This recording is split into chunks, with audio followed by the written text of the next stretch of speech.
Well, good morning, everyone. Good afternoon, and of course, good evening. Thank you so much for dropping by. It's wonderful to see you all. We have almost got a full house here. This is great. Mr. Chris has just arrived. So now let's get the party started. I really appreciate you being here, Chris.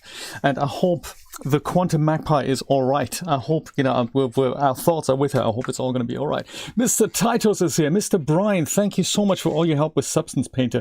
Miss Julia is here. The Prince is here. And someone else was here. Carlos, there we go. Wonderful. 13 months in a row. Thank you so much for your support, Julia, as well as Brian. Thank you so much for being with me for so long, as well as Chris. As you can see by all the little blue stars, the longer you are a channel member, the star color changes, which is kind of a nice feature. I can't believe it's been 13 months that I've had channel memberships on YouTube already. This is crazy good. Very good. Mr. Bob, awesome. And 3anak, wonderful to see you all. I think today is going to be a nice little practice session of more of the Substance Painter that I keep learning more and more about. I've been doodling around a little bit this morning, and it looks like Substance kept crashing on me, so I hope that's not going to happen too much for us. Let's bring some music on. There we go, we can just about hear it. The Dusty Decks. This could be exciting. So yes, I've been playing around this morning with particle brushes. Let's start there before, there's so much that I want to do. So one thing that I'd like to try today is to try and bring one of Daniel's dresses in. If you don't know Daniel already, he's a creator. He streams his bits and pieces on YouTube as well as Twitch. He makes these things live in Claw 3D, which is super, super awesome. And he makes the project files available for download on his Ko-fi gallery. So go and buy the man a coffee. Follow him if you're into fashion design. Yesterday we've played with this dress here. I'd like to take this further a little bit and try to do the rigging and the deforce at one point. We're not going to do that today. Today I'd like to try something that I've tried before, which is this thing here, the Corset. And that is modeled around a Genesis 8 figure. But if I remesh it, so it's a very dense mesh, if I go and remesh it, then we're going to lose the materials that Daniel's put on here. But there's all kinds of material zones here that I'd like to convert into Vertex Paint in Blender, so that I can then use those as selections in Substance Painter and then basically create the combined map from that. And so we're going to take that, we're going to go and grab it from Marvelous Designer, fit it properly to the Genesis 8 figure, then go into Blender, remesh it, turn the material zones into Vertex Paint zones, then take that, put it into DAZ Studio, use the OBJ that we're going to make, or like the FBX that we're going to make in that case, in Substance Painter, put some funky materials on, then bring those maps into DAZ Studio and, take it from there, get a nice render out of it. That's the plan. Mr. Neville, top of the morning, and Cunningman Crow, good to see you, my man. Good to see you all.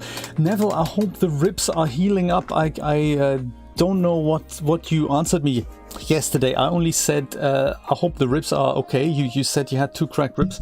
I hope they're okay. How did that happen? Try to look a little bit more at the chat. It was a little focused yesterday. There's one thing that when you open Substance Painter that you get asked, and I have done some research yesterday and I can tell you a little bit about it. It's when you create a new project, it says, would you like to do this in Directx? Or, yeah, that didn't work, did it? Don't worry about it. Would you like to do this in Directx or Opengl? And I never really knew the difference, or more to the point, what DAZ Studio would require here. So if we do this and grab a new project, then we'll get asked this question here. Document resolution, which is like 2K or 4K. Let's make it 4K. And then there's a normal map format, Directx or Opengl. And I didn't really know the difference. And it turns out it's the direction of the green channel in the normal map. Does it go up or does it go down? So it's only the green channel that is inverted between Opengl and Directx. And I wasn't quite sure what DAZ Studio required. Turns out it requires Opengl rather than Directx, and I thought there was no documentation on this, so I thought, hey, maybe I'll go and have a little fiddle with this myself. So I brought in a sphere and added a material to it that would show us the direction of the normals, and I knew therefore how it's supposed to look, and then I brought it into DAZ Studio, and then I thought, hey, let's have a look. This can also be changed later, which is kind of nice. So if we leave it on Directx now, and I'll just bring in my sphere here. Let Substance think about it for a second. And then we'll go and start this thing. There we go. I can go and paint on this now. This is kind of nice. I'd like to try that a little bit more here. So I slapped the material on it and then rendered this out, and this is what I came up with. So this is the render with Directx settings from DAZ Studio. So the grout should be in and the stones should come out, and you can see at the top here that that's not quite the case. So it looks like it's not much, but the stones look like they're going down, and the grout is kind of, it just looks weird. And this is the other way around. This is rendered with the OpenGL version of the normal map, so it doesn't affect any other maps. It only affects the normal map's green channel, and this looks more like what I had expected. So the grout is definitely in and the stones are kind of popping out. Just as a comparison, again, this is the Directx version and this is the OpenGL. It's Directx, OpenGL, and it's really cool when you see it side by side. I might turn this into a GIF and then post this so that we know what this is about. So I think iClone, Brian, also takes OpenGL. Most applications, well, there's a split between that. Some applications need this, some applications need the other. I did find a really cool article about this yesterday, where there's almost like a complete feature set, and I've of course forgotten where that is. Was it Substance, OpenGL versus Directx? Maybe I can find it again. I've posted it on my Discord server. This is it here. Marcel Van Dugen, he's done a really nice write-up on this, and he compares what program needs what, and what is supported. And it's really cool to see this whole thing. So Keyshot, Lightwave, Maya, we have them all. We even have, don't we have, was there Character Creator? Was there iClone? There it is. iClone needs OpenGL, but sadly DAZ Studio is not on the list. So I might tweet at him and ask him to add that there. Thank you, Brian. Exactly. And the cool thing is you don't have to, if you don't know when you start the project, you can change that afterwards. I think under project configuration, here it is. So yeah, that's up here under edit, project configuration. And then there it is that you can change that into OpenGL now and then go and play with it. And it only makes a difference when you export the project. So, but we need to do that today. Righty. So before we get started with the whole meat and potatoes of this thing, I've discovered some exciting things that I don't know much about. I've literally only just discovered it in Substance Painter, and those are the particle brushes. They're really cool. I don't understand all that much of them, but let me show you what cool effects you can make with that. And Brian, I was inspired by this because you discovered this veins kind of effect that you had there. So I think normally when you paint on this, it's just a regular paint stroke with a regular brush. Some are even Photoshop brushes, so that's kind of nice. There's a lot of Kyle's brushes are included with this. But if we go and search for particle brushes, they're the ones that have this 1 pixel by 1 pixel super tiny icon at the bottom, so we see clearly what they do, and they can make really funky things. So like this here just goes, and maybe I'll go change the color in this once Substance comes back to life. This keeps happening on my computer this morning. What a shame. Only with particle brushes though. Dang. This is really cool effects that you can make with that, but of course if this happens, not so good. Is it my computer? Do I need a faster, bigger, better computer? Yeah, don't we all? Yes, I thought it was really cool when you, that workflow video that you had there, Brian. That was really nice to see this high-level overview of how you made that fantasy character. Brian's made one with scales, like a base character from Character Creator, took that into Blender and shaped the body a little bit into some kind of a scaly, not so much a monster, but one of those things, and and then he went into Substance Painter and turned and painted the skin for it, and that's very, very inspiring. I like that. Maybe I'll try a 2K document resolution, just, you know, or maybe it didn't like the OpenGL, that could be. It is just a simple sphere, so it's like the simplest object you can imagine. UV sphere that I made in Blender that I took out here. Thank you, Julia, exactly. Oh, okay, really? Brian, how interesting. This is why it keeps happening, right? Oh, okay. It's only just started. How exciting. Brian, we'll do that immediately. Because otherwise it's just going to go and do this again. Why does the GPU driver crash? Yeah, well, indeed. List the keys that need to be changed. How to edit the values. I might do that right away. Before we even get going here. Thank you for the tip. I like that. I might follow this. So I'm going to go into Reg Edit, I think. That's it, right? Yes, I want to. That's totally good. And then navigate to the graphics drivers registry key. That's probably... Can we search for that here somewhere? I'm sure there's a searchable thing at the top here somewhere. Windows. Edit, find, maybe that could be. Graphics, whatnot, drivers.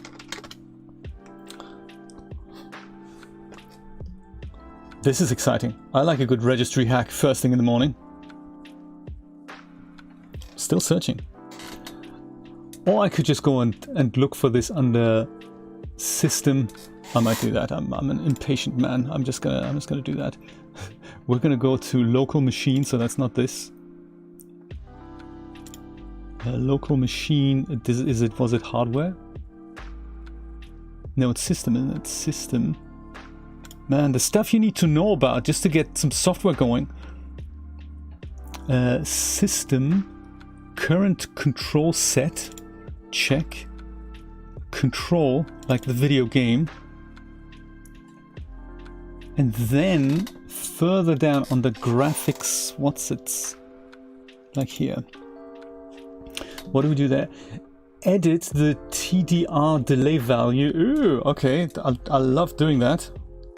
TDR delay value. This is TDR watch we have here. It doesn't exist. Right click and add it. I don't even have it. Let's go and add that then. New key. No, D word 32-bit. Oh my god, this is crazy, isn't it? And it needs to be called TDR delay. Okay, great. And we're going to give it a value of 60 decimal. Okay. 60 decimal. I trust you, Brian, that this isn't gonna screw up my machine. Finish and restart. Oh, okay, so I guess we need to do that. But that's cool. We can do that. We're just gonna have to amuse ourselves. You know, because it's gonna be a little bit of a computer restart thing going. But hey, that's cool. We have the time. Let's do that. Restart. Boom. All right. Let's talk merrier things. My computer takes about 3 to 4 minutes to start. Do you have some music I can play you in the meantime? Is there anything else you want to discuss while we wait for my computer to restart? Thankfully, I can do that while I'm streaming, so that shouldn't be, none of this should, it shouldn't affect me doing that. Oh, right, I see. So if by me not having the value, I suppose it means my computer wasn't waiting and assumed there was a crash right away, right? Is that what happened? Right, thank you for letting me know. Cool. Yes. This could be a whole channel in itself. There's, you know, Jay restarts computers, or Jay waits for things to get installed or something. I like it. So the other thing that I wanted to do today, and I might do that off the stream, I don't know, we'll see how we get on. Do you remember that little animation that we rendered yesterday? or that we set up yesterday. Well, I've rendered it, but I haven't had a chance to put it together yet. So I have the image sequence, but it's not an actual animation that we can look at yet. Oh, there we go. Look at that. Perfect. We're nearly there. We're nearly there. It's going to be exciting. Oh, actually, let's watch all the boot messages. It's always nice. If it's possible, it is possible, isn't it? Yes, it is possible. Look at that. Oh, there was a second value to change. Ah, Brian, dang. Really, what was the second value? I thought I did that as TDR, DDI delay. Oh, good. Okay, that also needs to be 60. Gotcha. Hey, I'll add that now. That's cool. And I won't restart again because, you know, it's the kind of guy I am. I like to fly by the seat of my pants and see what happens. Hey, thanks. You're a lot more alert this morning than I am. TDR, DDI delay.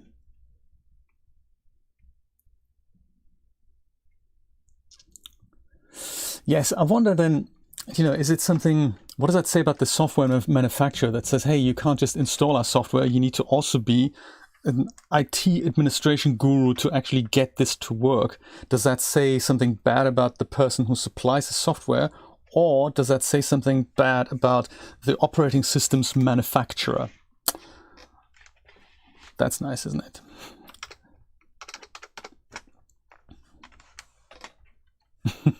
Andre, good evening to you too. I'm glad we did this. So I'll try with this one value, and if it keeps crashing, then I know I need to go and change the next one.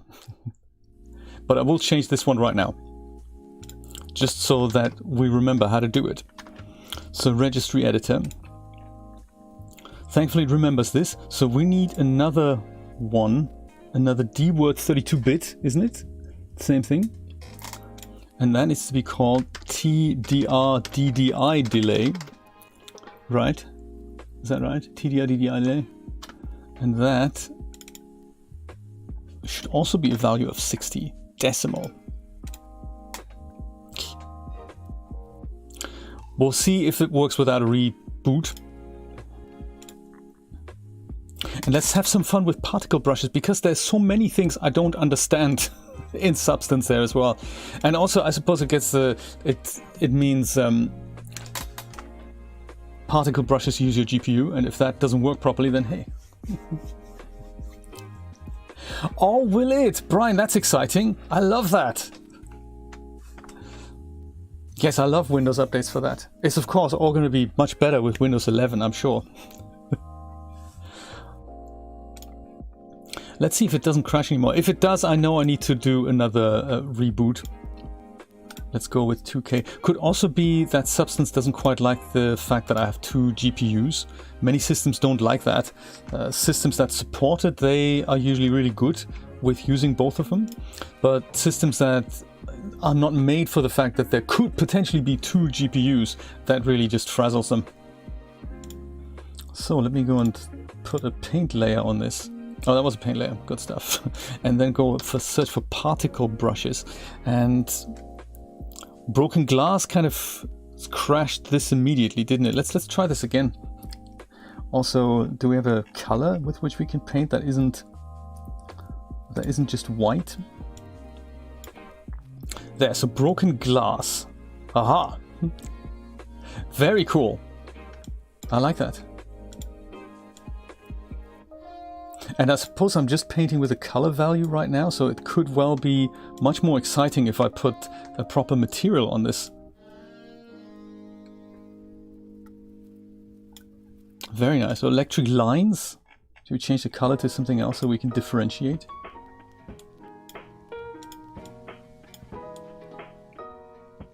Here they come. It's very nice. I don't know how this is going to help me with my corset just yet, but I just discovered it this morning and I thought, hey, that's awesome for really cool effects. You can also have, there's some that change the color value and interpolate between them. I've just watched a video yesterday about the new features in ZBrush. I've downloaded that yesterday, ZBrush 2022. It's just so much fun. This is like, this becomes a video game in itself then, doesn't it? It just takes forever for this to finish sometimes. Laser impact, what does that do? Look at that. It's very cool. So it keeps working. Once you make that stroke, it just keeps emitting these particles and keeps drawing strokes. So I don't really know how they do it. But when I discovered it, I thought, oh my god, that's awesome. For all kinds of world building things. It also takes, it takes not so much gravity into consideration, but it knows where up and where down is. So some of these things, like there's one that's called Puddle. This is nice. The Puddle actually makes a proper puddle, but it knows where the ground is. So it only does this kind of on the top. If you do this, it kind of rains down or up or something. I don't really know, but it's good for eyeballs, isn't it? Look at that. Liquid stream. I'll try that out. Veins is the one that you tried on your project, Brian, and I haven't tried that out yet. Oh yes. Oh, that is nice. And also notice my computer hasn't crashed yet, which is kind of nice, which is groovy. I can, with space, I can toggle the animation on and off if I don't want to see it. I can, you know, I can just stop it at one point if I'm thinking, hey, it's enough for you to do this, and I like to halt it here. That can happen with the space bar. That's just so cool. Let me try, instead of a flat color, let me pick a material, actually. Something like the glossy plastic here. So now I'm painting with this instead of the flat color. I think I also need to tell it to maybe paint with the normals and the height,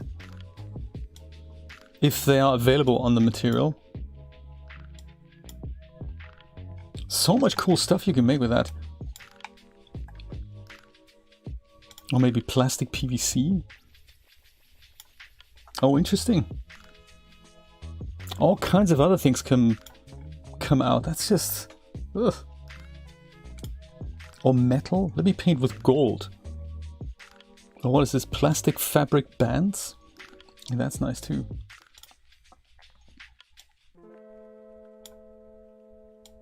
Does it do anything? Oh, there we go. Yeah, it's coming out. It's coming out. Maybe that would be better on a kind of a black surface. Let me see if I can remember how to do that. If I just go and put a black diamond on this as a fill, that's neat. And then I'll put my paint layer above that. We can do all kinds of things with this. That maybe we'll go and change the UVs, maybe slightly. Make it slightly smaller and then go, oops, sorry, wrong layer. And then we do this. Like hours of fun. So it's almost like, so for me, this whole discovering these features is a bit like playing a video game, and you discover this kind of, you know, all these bits and pieces that are in there. And then one day it'll be good for something. What else do we have here under particle brushes? I mean, not that the non-particle brushes are not good. Organic spread, what does that do? Oh yeah, it's almost like the veins. Hours of fun. What does Rococo do? Oh, okay, that does that. Is that good? I can't tell.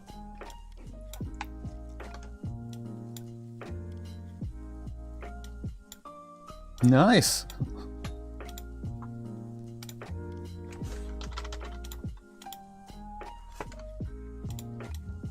The longer I hold it, I guess the more stuff it does. It's nice to put little splodges onto things, isn't it? With this. You could use it to paint tattoos and all kinds of stuff. Or make art.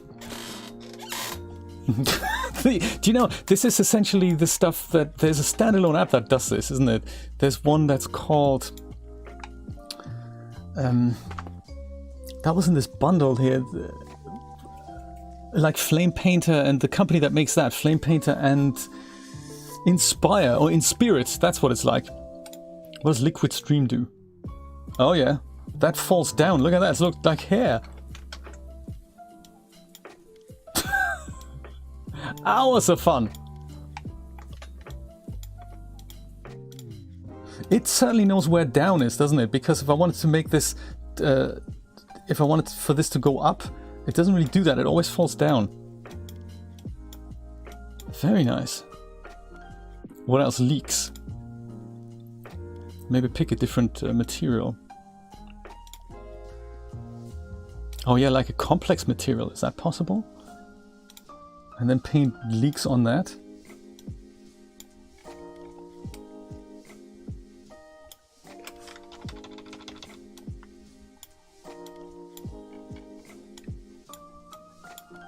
Highly complex. There's also so many brushes. There's things that are not particle brushes. There's gouache dense. This isn't actually a particle brush, but still funky effects, I must say. I was very impressed with all these things. Not that I actually know how to properly use them, but it just, you know, in the hands of a skilled artist, I can see why people are having so much fun with Substance Painter. Ivy branch. Doesn't really make sense to me that we're painting ivy pieces and we're cutting out square masks to make that happen. That's not really, I don't really understand that, but that's okay. I don't have to understand it all.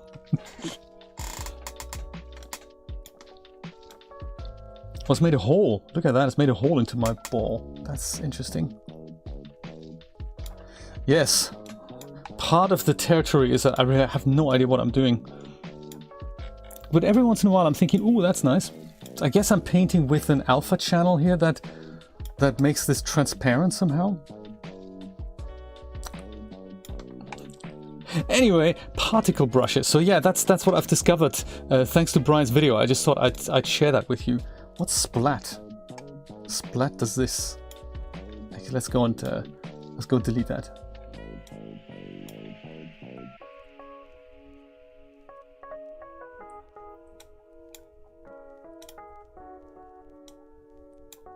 Maybe the ivy brush isn't the best color to paint with.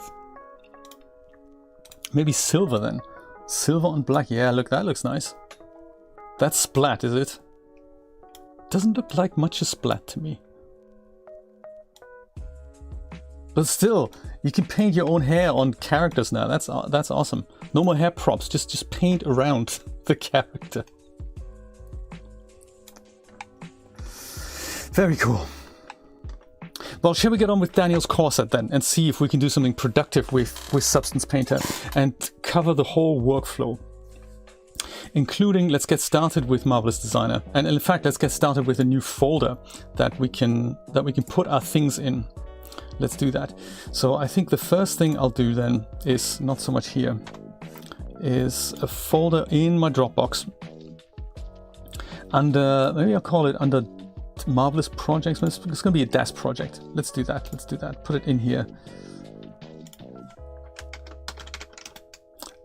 And I'll call it Daniel Corset. I think he calls it Corset 2. So I'm going to call it that as well. I will go and put that onto my quick access menu here so that I can always get to it quickly, no matter how deeply buried it is.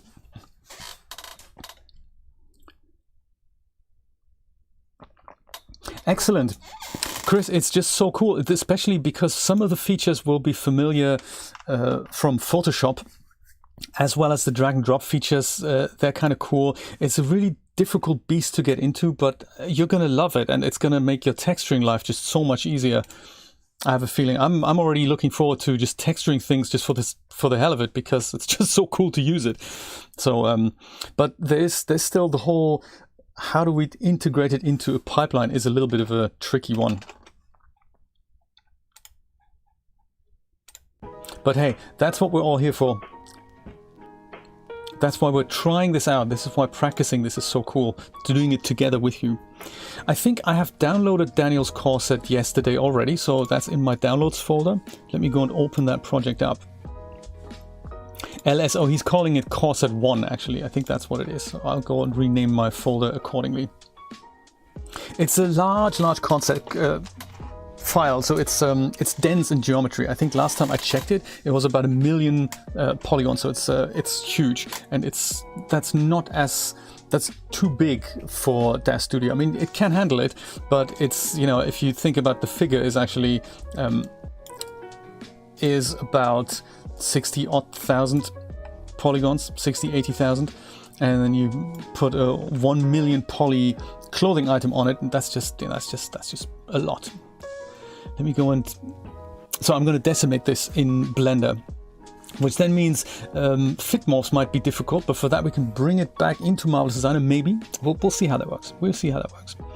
It probably doesn't need defaults. It's probably okay with the transfer utility. Display 3D format 3 background. That's it. I like for that to be a bit, you know, dark on my eyes, like so. Like so. Hello? Like so. There we go. And I'll go and save this as my own project here. Did I say save as, or did I just say save? Hopefully save as. It's a shame. Oh, I've just saved it. What a shame. Save as. It's a shame that they don't integrate it into the Creative Cloud. That would be kind of nice, that you say, hey, $50 now also includes the Substance Painter, but sadly they don't do that. I'll just call this folder MD files, and I'll call it Corset Original before I do anything to it. This comes with multiple materials on here, and I'm going to examine them in a minute, and I'll see if any of them are substance materials, like this one here. Is it? No, it's a PBR material, so I think they're all PBR materials. Yeah. Which means sadly I won't really be able to use them if I want to redo, so I want to redo them in Substance Painter anyway. Just thought I'd check, because if these were substance materials, I could just go take those and then apply them again after remeshing things. So like yesterday, the trick here is I'm going to go and turn this into quadrangulated geometry. This is all where the high detail comes in, like here the straps at the back. Every app, of course, has different navigation, which doesn't mess with your brain at all. But yeah, this is why this is so dense. But I'm going to go and try and quadrangulate that. Maybe that's going to bring it down already. So grab all of it and go quadrangulate.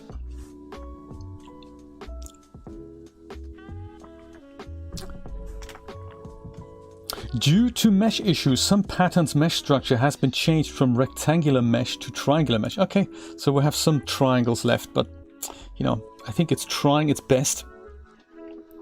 And it's still working on it. Don't know why some softwares don't contain a progress bar. Like Blender, very, very important that there's either no progress bar. Well, you know what's calculating, don't you? Yeah, I just wondered how long. Well, you know, it's done when it's done. Look at that. This is all quadrangulated meshes now.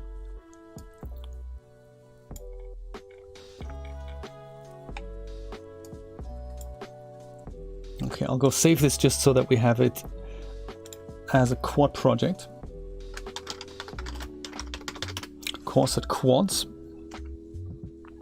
And then I'll do exactly what I did yesterday. So this looks like the Genesis 8 avatar, but I'm not entirely sure what position that is. It could even be the same neutral position that we had yesterday, but I don't know that. So I'm gonna export just the avatar and bring that into DAZ Studio, and then I line up my avatar with her, and then I bring that lined up version back into Marvelous Designer, and then I use a morph target to turn it back into the regular A pose. At least that's the plan. Hey, Mr. Jeremy, how's it going? Good to see you. Hey, I've been missing you on Fortnite, but Julie and I just haven't been playing recently. The week just ran away from us time and time again. But I'm looking forward to our next round. What level are you now? Always interested to know that.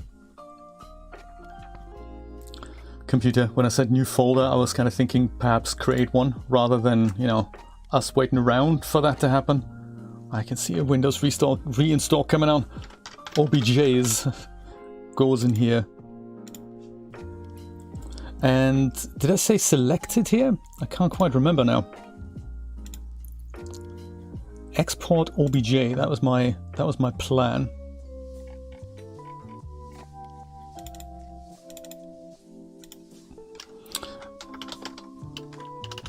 I'll call it MD avatar so that I remember which one that is.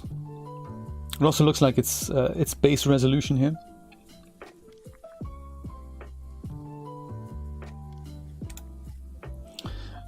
Marvelous Designer likes telling me this. Oh really? Oh, okay, look at that.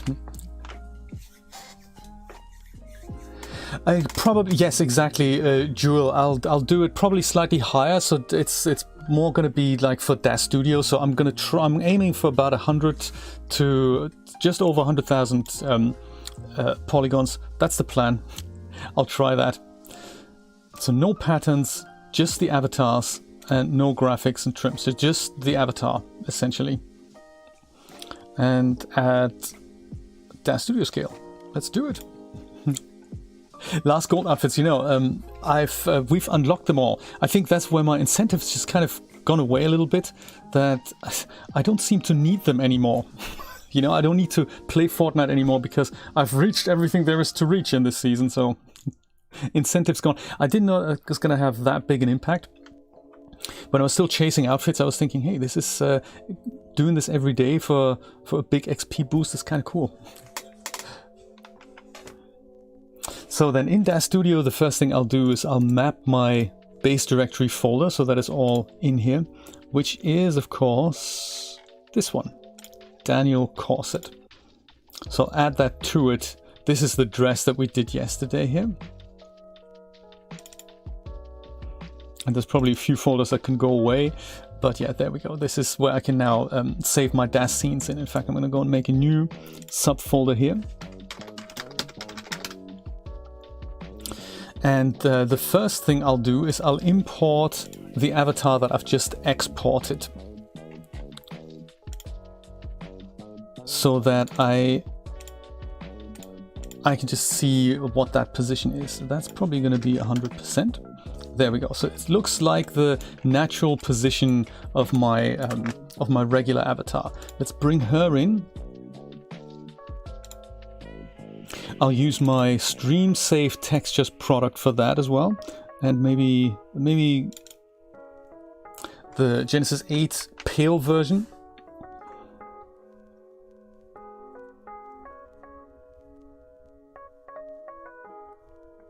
And good night, Mr. Neville. No worries. Thank you for dropping by. I appreciate that.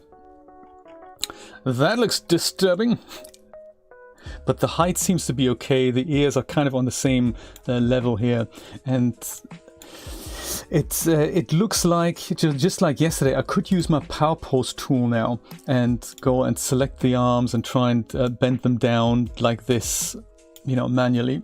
I can do that. But there's also a product that does this as well. So there's probably a combination of these two shoulder joints that would make for a really natural pose. So you'd bend this a little bit and then you'd also bend that a little bit to make it really natural. But I'm not going to use that. I'm going to use this other product that I love using, which is by 3D Universe, and it's called the Pose Architect. It's once installed, it comes up on the parameters tab, and with your Genesis figure selected, you've got all the pose controls, and there's a lot of dials in there, and one of them is called Natural Pose, and that basically does it for both legs and arms. And I'm not sure if this is what Daniel used. I don't think he has, but it brings me fairly close to where that original MD avatar was. So doing it this way means I can now use two versions of my avatar. So if I go and get rid of this, this is now our Genesis avatar that we know fits with the corset. And it's not the A pose, but I can make the A pose happen by using a morph target. So let me go and export both of these things out.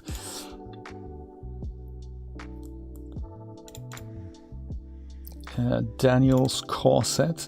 So this is going to be my G8F Natural, I'll call her.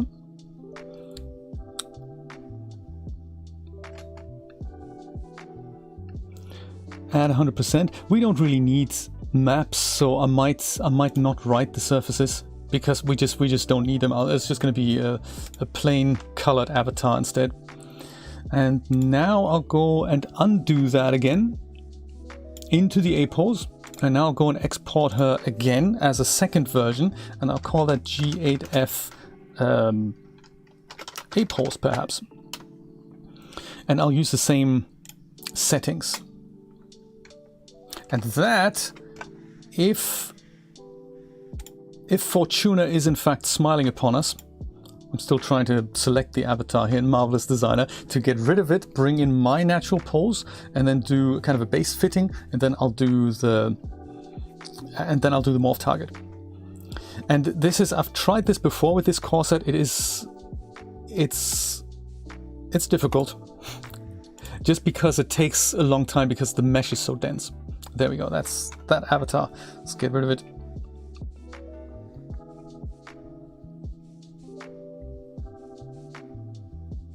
Hello. Are we responding here?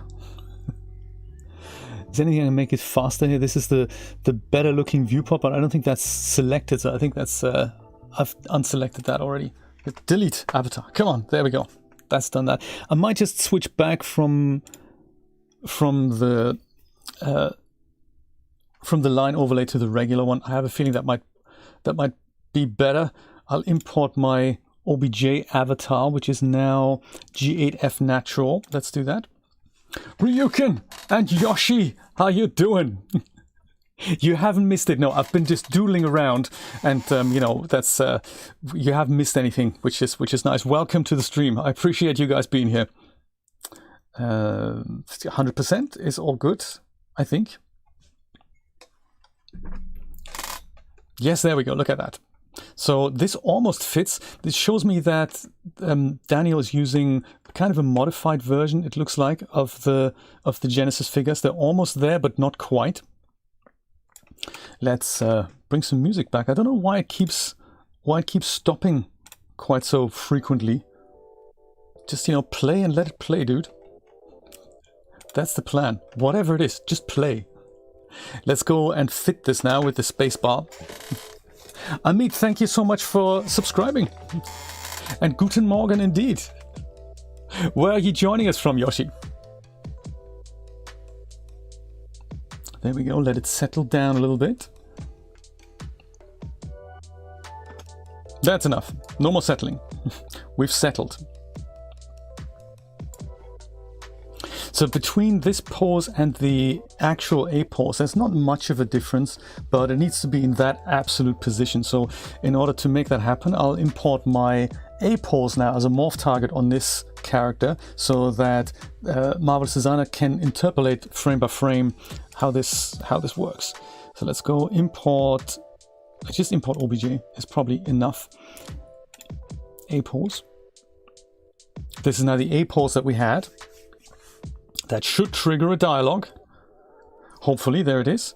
And in here, we're going to say load type is add. Object type is in fact morph target. And morphing frame count, if you have something like a complex pose, then you can set the frame count a little bit higher. We're going to be okay with 30 frames because there's not much happening between this and the A pose. And as I load this now, Marvelous Designer is clever enough to detect that this morph target needs to be applied to our avatar and simulates, basically at every frame, it interpolates the avatar from the natural pose to the A pose. Hopefully doing a good job at it. Mr. Paul, this one, no, DForce you'd have to set up manually in DAZ Studio. On an item like this, you probably won't need it because there's nothing much that you need to deforce. In fact, it's going to be really difficult to put deforce on here because of all the multiple straps and stuff. So this is gonna really mess with deforce. So instead, I'm just gonna rig it.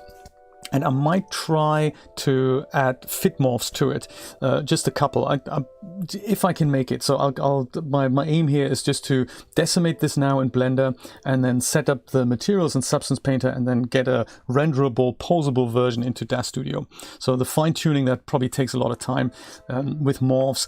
Deforce, I wouldn't recommend it. The deforce is good for anything that flares, where cloth really needs to settle down. And that's difficult to do with morphs. So like the dress we had yesterday, that's probably a good idea to deforce that, or at least parts of that. Let me go and save this again as Corset Genesis, maybe. Blockchain Chad, wonderful to see you. Thank you for subscribing, I appreciate that. Yes, absolutely. Thank you, Brian. This is where you can get these items of clothing. If you have Marvelous Designer or Clo and you'd like to play around with them, Daniel makes these on stream. So this is one thing he did live on his stream, and you see where how he puts all these wonderful patterns together. There, save my project. Let me go and export this now as an OBJ.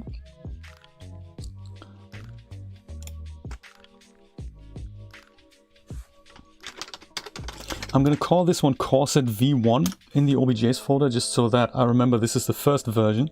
We want all patterns, no avatars, probably all the graphic trims as well. And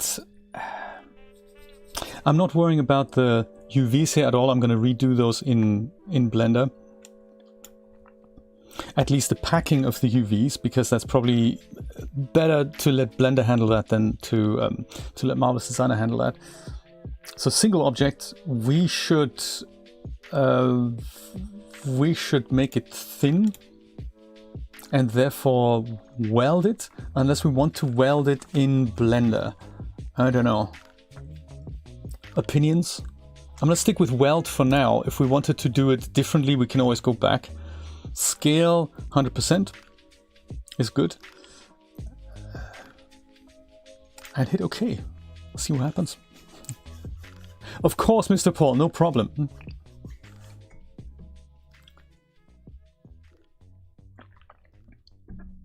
Right, yes, so for animations, it's probably faster if you don't use deforce. If you use deforce items with a scene that has animation, then you find yourself having to, or DAZ Studio has to simulate this for every frame of the animation.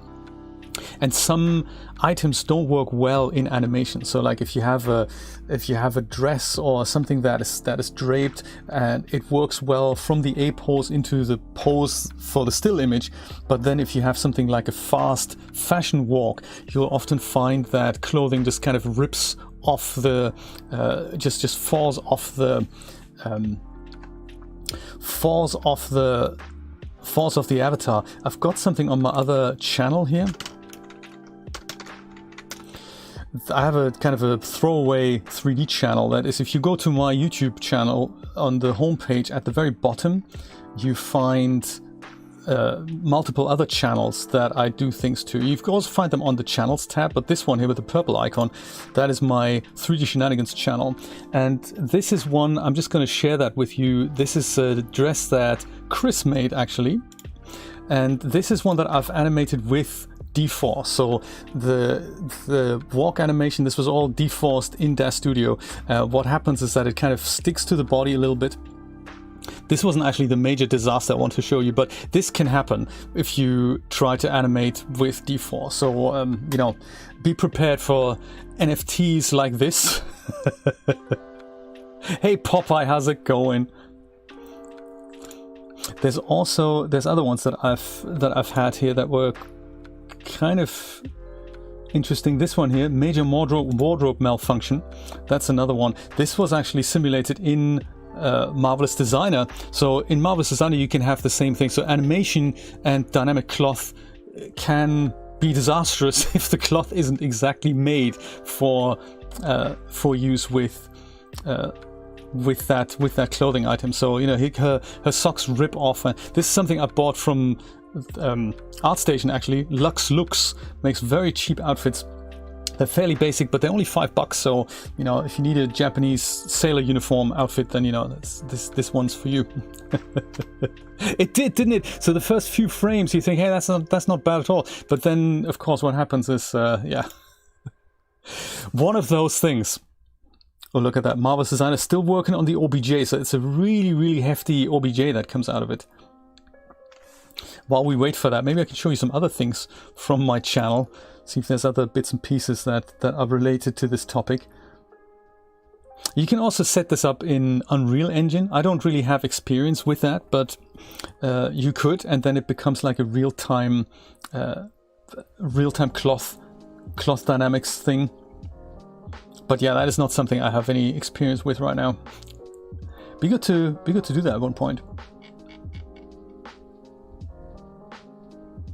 Yeah, not much else I can show you. There's probably, yeah, this one here. This was a fun animation. This was something I've started to do on the official DAZ channel. This is part of the holding loop. This is kind of nice. And I've built all this out on stream, so you can watch all these things. The first part is on the DAZ channel, and the subsequent parts are, I think, on my channel. He says, I think. I've done this in a few working sessions, so this took about a week to put together. But it's nice, so it's cool if you keep chipping away at it. Often these things appear to be really difficult. So the difficult part isn't the camera pan through the tunnel. The difficulty was making all these characters on the inside of the train move. See these subtle movements of all the robots here? There's so many characters in here, and then we have the subtle movement on the character. And so those were all challenges that I'm addressing there. It's kind of cool. Indeed. Thank you. Indeed, that's where you can find the next DAZ stream is next Saturday at 4 p.m. Eastern Standard Time, and we're talking about shaders and how I put a kind of a film noir project together. In fact, let me show you that as well. That's on my ArtStation page, to which I currently don't have a shortcut. One of those things. Maybe I should add that. This is my ArtStation page here. This is the one we built last time. This picture here, how to put that together, that's on the DAZ channel. You can check that out. There's kind of an outdoor scene. There's some Photoshop tips and tricks in there. I'm building this ghost here from just a plain cloth, and then I'll add the eyes with eye-ray decals. So that's interesting to look at. Yeah, this is the scene we're building next Saturday. Oh, no, we're not building this from scratch. I'm just talking about how I did this, and I'm talking more about shaders, how to get this little bloom effect going here, how I set the light. So we're gonna kind of dissect this and do a little post-mortem on this. And yeah, this is the next stream, next Saturday, 4 p.m. Eastern Standard Time. We're talking about shaders, how to apply them, how you can change the size of the shaders, talk about the products that come with the Bonnie Mega Bundle. It's gonna be exciting. And how I add a little bit of background here in the clouds on the outside. Yes, it's gonna be fun. Join me for that. Creating assets, do you know, Andre, that's a tricky one, because you can do it in so many ways. Off the top of my head, I can't. I've started making a playlist. This is another tip actually I can give you on my regular YouTube channel, which is this one here. I keep collecting other channels, so when I should really add more channels to here that I recommend. So I might do that, because there's so many new channels that come out that feature really good DAZ 3D content. I might put them on here. But so this is on my main channel. If you head over to the playlists tab here, then there is one that I'm calling. Shouldn't there be more? Create a playlist. There we go. This is full of playlists, and one of them is called Content Creation in DAZ Studio. I've started making one. This one here, Creating Content for DAZ Studio. It currently has 11 videos in there, And I'm talking about a bit of packaging content and how to make fit morphs here with both ZBrush as well as Hexagon, how to create morphs and how to save these things out, how to create your own controllers, how to make joint corrective morphs and all that. So I'm talking about all these fairly difficult subjects here. And yeah, this is where you can find that on my playlists tab. Have a look. That's kind of a grouped selection of stuff that I've made, but that's not to say that that's the only resource. So there's many other resources out there. But yeah, content creation, we'll see if I can come up with something that feature more channels that feature that sort of topic. Indeed, thank you, Brian. Very good. Oh, that's nice. The Gamer ZZ, awesome. You're very welcome. Let's go and bring the OBJ that we've exported from Marvelous Designer into Blender now. There's so much to do. I'll go and grab myself another favorite here like I did yesterday. So Daniel's Corset, that adds a favorite here. And this one was Corset V1. See, this is 127 megabytes in size. I don't want to split this. I want to keep the vertex, or I want to keep the poly groups if possible. And let's go do this. I wish Blender would add an option to set the import scale on import right away. That would be really nice, because Blender always, it has an option to do this on export, but it doesn't have that on import, which is a bit of a shame. You're welcome, Andre, no problem. I love hanging out and just having a good time with everyone while doodling around, and I'm learning as I go along as well. And I love how we as a community come together and everyone brings little bits and pieces and tips to the party. It's very inspiring. I like this. I like this a lot. And you see the loading times, it's just because it's such a heavy, dense mesh. So the first thing we're going to do is we're going to try and decimate that. Actually, the first thing that we're going to do is change the scale because it's massive. S0.01. There we go. That's a bit smaller. Let's have a look what the, like in here, you can have a look at the statistics, and yeah, this is the trouble here. Triangles, 1 million triangles, so that's like 700 odd, nearly 800,000 vertices. It's one of those things. We want to bring this down pretty much immediately. We'll do that with the. We'll do that with a modifier, namely the remesh modifier. Here it is. Add that to it, and that's not good. Let's use sharp instead, maybe. Not voxel. Remove disconnected, also not exactly. No, see, remesh, no, that's the wrong modifier. I always get these mixed up. This is not what I want to do. It's not the remesh modifier. Let's go get rid of it. Whew. Remesh. Let's go use decimate instead, shall we? Much better. Where is it?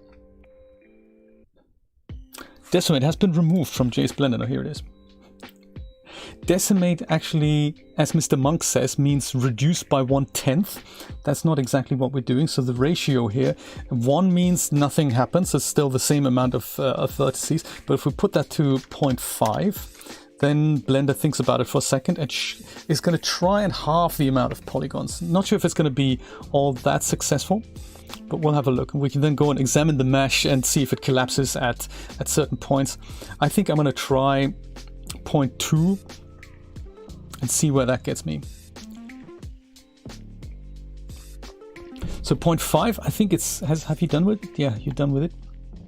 That still retains a lot of the detail, including the straps. So I want to look at the straps here. I don't want to lose the detail in them because they look really ugly when you do that. These things I'm not worried about. If it looks a little chunky, that's totally fine. We'll add probably a subdivision surface modifier in DAZ Studio, so we'll go leave that intact. I think there's room for more improvement. Currently we have 374,000 vertices. Still 500,000 polygons. So let me try 0.2 and see what happens there. This is where progress bar might come in handy, but hey, one of those things. Decimate, exactly, Titus. This is very important. There we go. That's 200,000 triangles.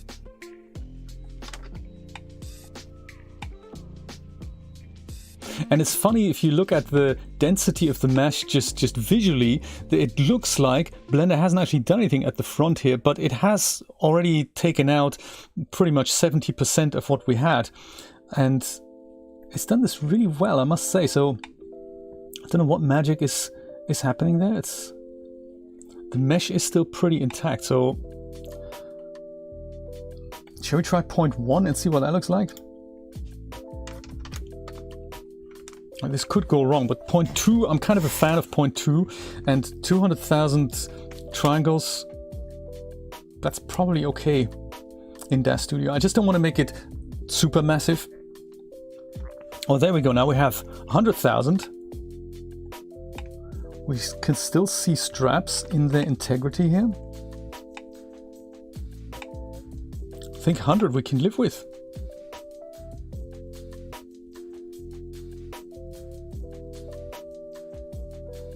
I don't see anything super terrible happening, so that's good.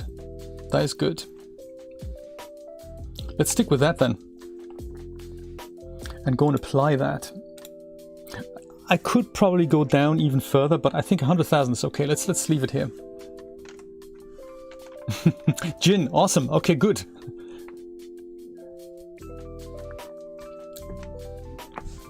Andre says, I'm learning Blender and a few other apps where I do like to know how to create something interesting and using it with DAZ. Yes, exactly. So this is one of those things. Hope we can touch on that. So that's decimated. This is nice. Thankfully, the material zones are still intact. So if I look at them, they're not named anything that, you know, makes perfect sense to me. But let's do that now. Let's go and rename these things. First of all, let's save the blend file with all our work still intact. Daniel's Corset. I'll go and make myself another folder and call it Blend Files. It really pays off if you keep this all together. I'll call it Corset Decimated. You could also save a version before decimation just so that you have it, but you could just also import the OBJ again. Let me go have a look at the material zones. Just rename them something that I find more kind of more interesting, more to the point, like this here. What might we call that?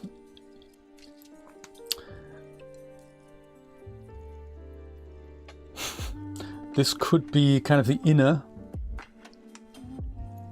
version. Shall we do that? It kind of looks like something like the inner. Because fabric one front doesn't really make that much sense to me. So I'll call it here inner fabric maybe.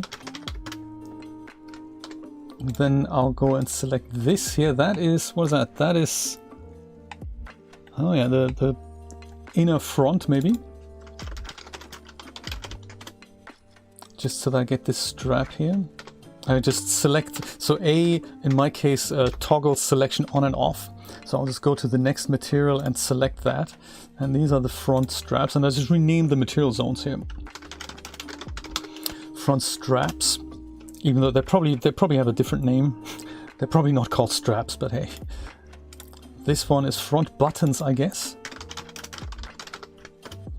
Front buttons. Deselect, select the next one, and these would be side straps. I like it. There's also side and back straps. Let's maybe be more particular about this. Side and back straps. A few more materials to go.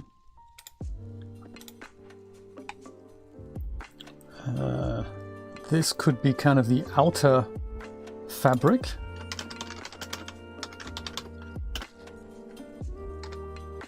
And these are just coming in because Marvelous Designer just creates a separate material zone for every material that Daniel's used. That doesn't mean we have to use them all. We can combine them.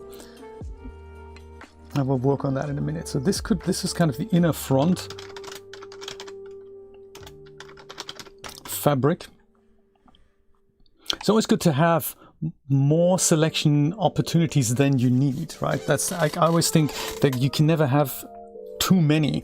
There's always, you can select multiple, but if you only have one and you think, yeah, how am I going to go select this thing? That's sometimes really difficult, especially if you have a 3D mesh that you haven't made yourself. It would be seriously difficult for me to select all these vertices behind something else. I mean, it can be done, but it's extremely time consuming. So I always appreciate to have more selection possibilities built into the object than I strictly need. These could be kind of the side buttons, I would imagine.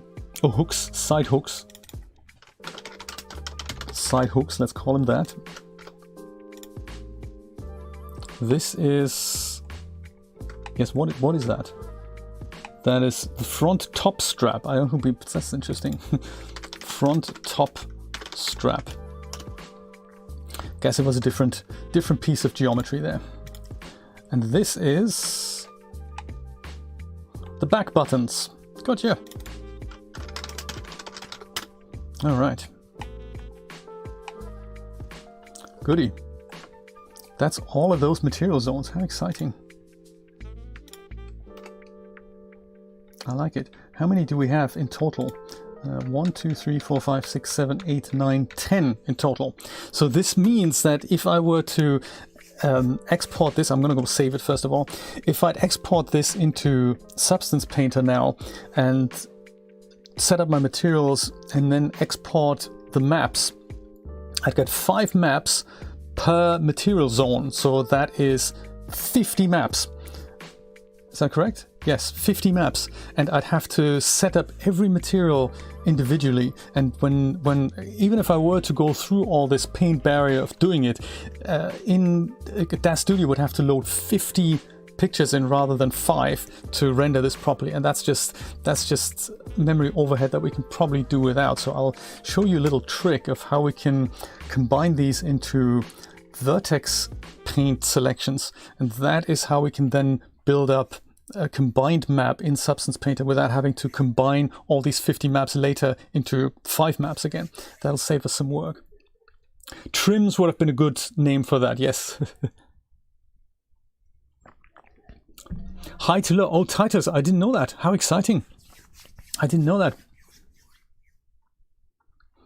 Is there a way to get the HD texture from Character Creator back to DAZ Studio? Oh, that's probably a question for Mr. Brian. He's the Character Creator man in the room.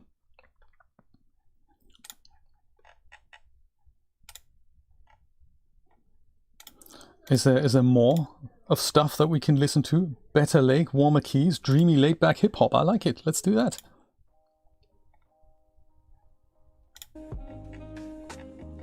Goody. Also, I'm going to pour myself another cup of coffee. That's important. Do you know, we're working on something, Yoshi, that hopefully we're going to do more together in the future. So we're expanding the live streams onto 2 a month, which is going to be exciting. But we're also in talks about doing proper tutorials for the DAZ channel that I'll host. So it's a wonderful collaboration that we've got going on there right now. So I hope there's going to be more coming of that in the future. As soon as I know details, I'll let you know.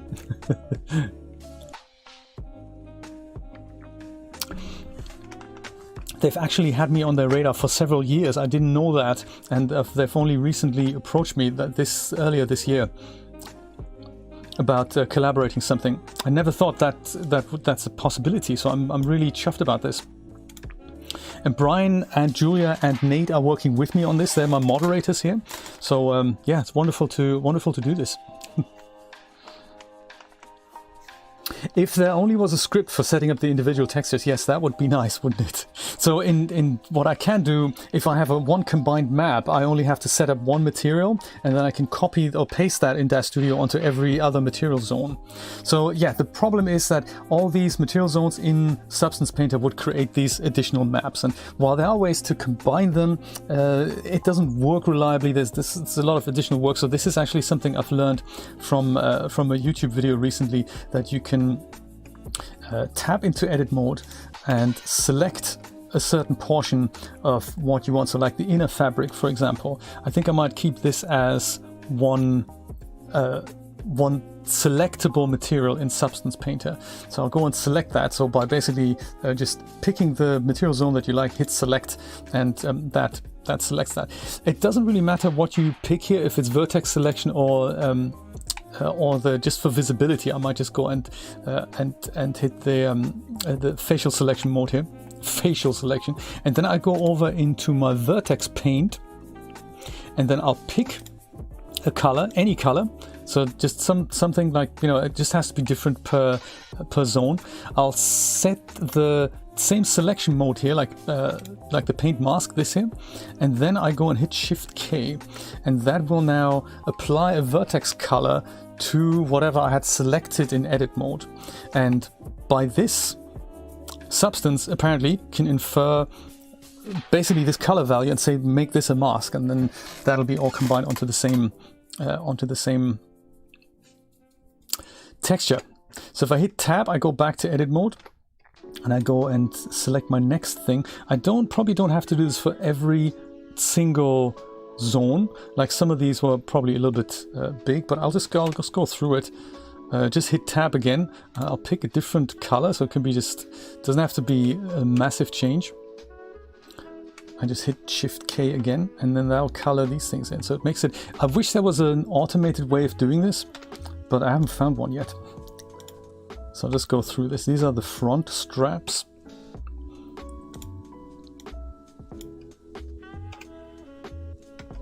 Shift K. Everything gets a different color. It looks very pretty then. Front buttons. Front buttons. I might also select the back buttons as well. So we just have one zone that's called buttons now. Go and make it something different. Shift K. Those are... hello?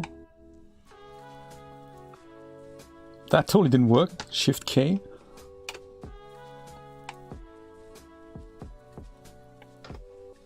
That didn't work, did it? That and the buttons, select them both together. Go into here, make it a different, visibly different color, like something like a red, and do that. Shift K. No, that doesn't work, does it? Or it's put it in and I just can't see it. That's also possible. Let's just trust it has done it. I can barely see it. I think it's because of the vertices in the way there, with the overlays in the way. Yes, it has actually done it. Okay. Just checking. Always good to check, everyone. Good to check. Front buttons we just had. Side and back straps.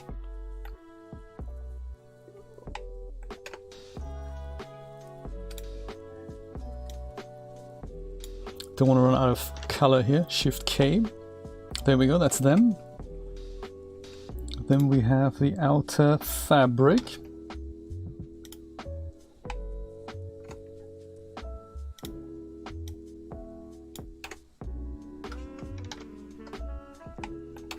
Slowly getting there. Inner front fabric.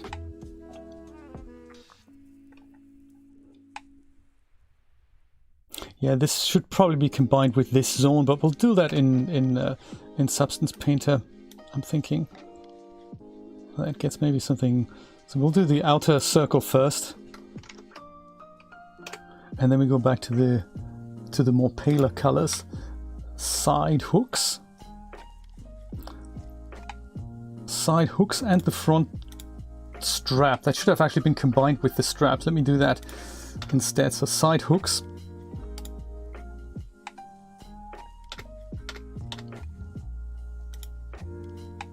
Side and back hooks, I should have said.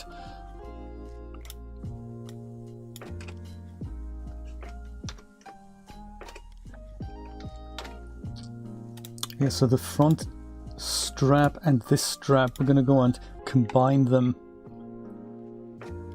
This and the front top strap, so they're now all the front straps. Yeah, that's cool.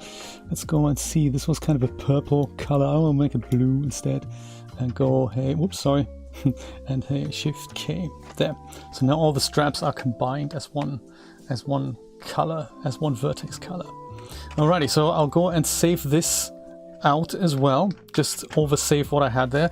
So in order for the Vertex Paint to be recognized, I can't, interestingly, export an OBJ from here and import that into Marvelous Designer because into Substance Painter, because OBJ doesn't officially support Vertex Paint as a channel. So it means I have to use FBX for that, but it's fine. I think we'll be all right with that. So I'll go and do that. Export FBX. Thankfully, the default values totally work, which is nice. I could make a new folder with FBXs, maybe. What the hey? Let's do that. New folder, FBXs.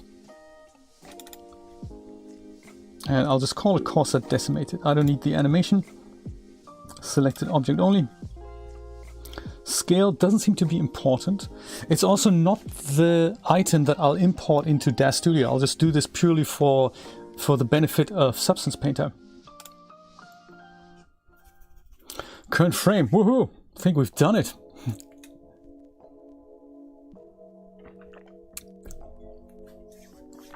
Oh yes, I remember you saying that, Brian. This is really exciting. I'm looking forward to that. In case you haven't heard of this product, it's called, well, it goes by kind of three names. It's called the Russian 3D Scanner, or R3DS, or 3D Wrap. And it can take one object. You can basically take two objects. One is the target mesh, one's the source mesh, and it can wrap one around the other, creating an OBJ that then can become a morph target. So imagine you had a high-res body scan with different topology than your character creator characters or your DAZ characters. Very exciting stuff. You can use that as a source and that as a target, and use the high-res or different topology scan as a source. Tell the program some of the points and then just let it do its thing, and then it'll basically deform the genesis or the character creator mesh so that it looks exactly like the source mesh. That's really exciting regardless of the topology, and that's one of the videos that Brian's made, and that's really, really exciting. That's the one, Russian 3D Scanner, and it's $400, but this is something, it's totally on my Christmas wish list. I might treat myself for Christmas, because that would just open up so many possibilities. We have so much stuff open. I think I'll leave it all open, and I'll go and, in fact, go into Substance Painter now. Create myself a new project. Make it a 2K project, maybe. I never know what the document resolution versus the baked maps is. I gotta be brutally honest. I might stick with the one that you told me yesterday, the Metallic Roughness Alpha Blend. And I'll select my FBX here. That now comes from the Blender.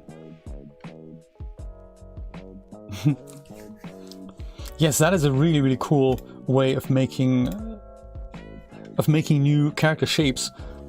Aha, here it is. Oh no, what I didn't do, I need to do this again. What I didn't do is I didn't get rid of the material. So look, I've got all these material zones still in here because of course they're part of the FBX. And if I were to leave it this way, even before baking, so baking would take a while anyway, but if I go and bake mesh maps, if I were done with this now, no, not that, it's under File, Export Textures, it would tell me that it makes 60 textures now because it bases them on the material zone. So this is exactly what I wanted to avoid. So no, don't do that. Oh, no. Oh, don't. I haven't even started yet. So really what I need to do, just for the benefit of Substance, is now I just need to get rid of everything, all these material zones except for one. So if you do that, Blender will automatically add what it has to the one remaining zone. So I'll call this one everything. Kind of glad this mistake happened. And I'll go and save this out as a Corset no matte zones.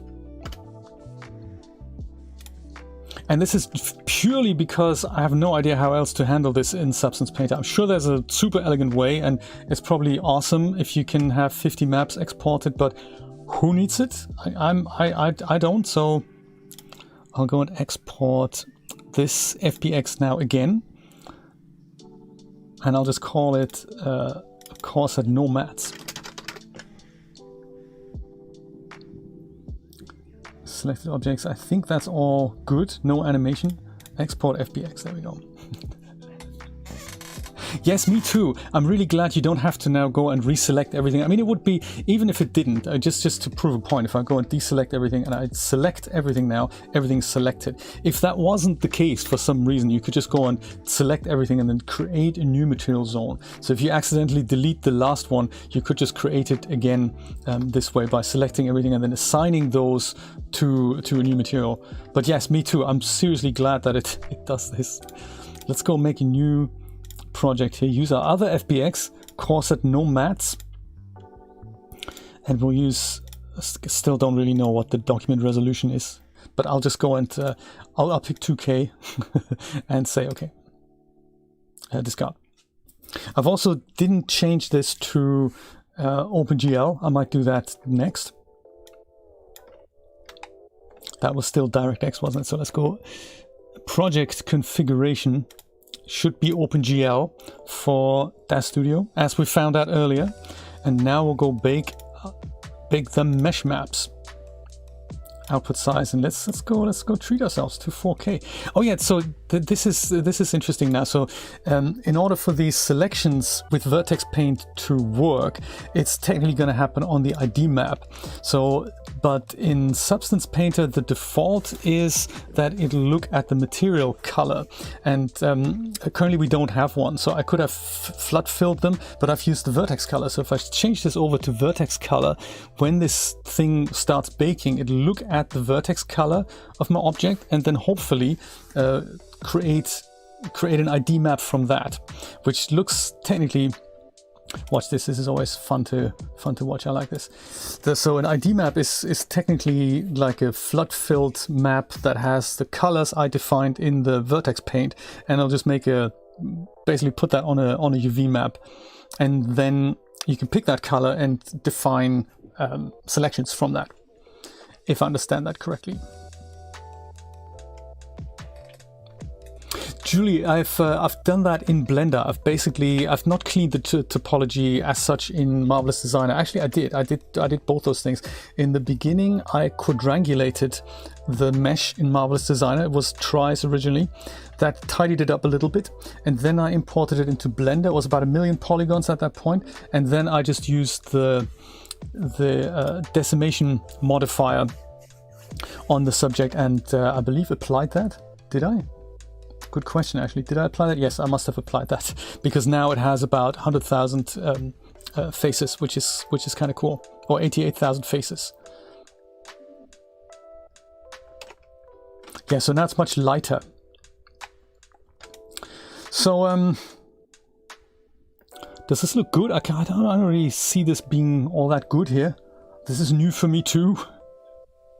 But yeah, so what I can do now is if I get rid of this layer and we wanted to say use this aluminum insulator here, I think what I do correct me if I'm wrong there. I think I think I just go drag this on. Oh yeah, look, that looks pretty broken. What happened here? I don't really know what happened there.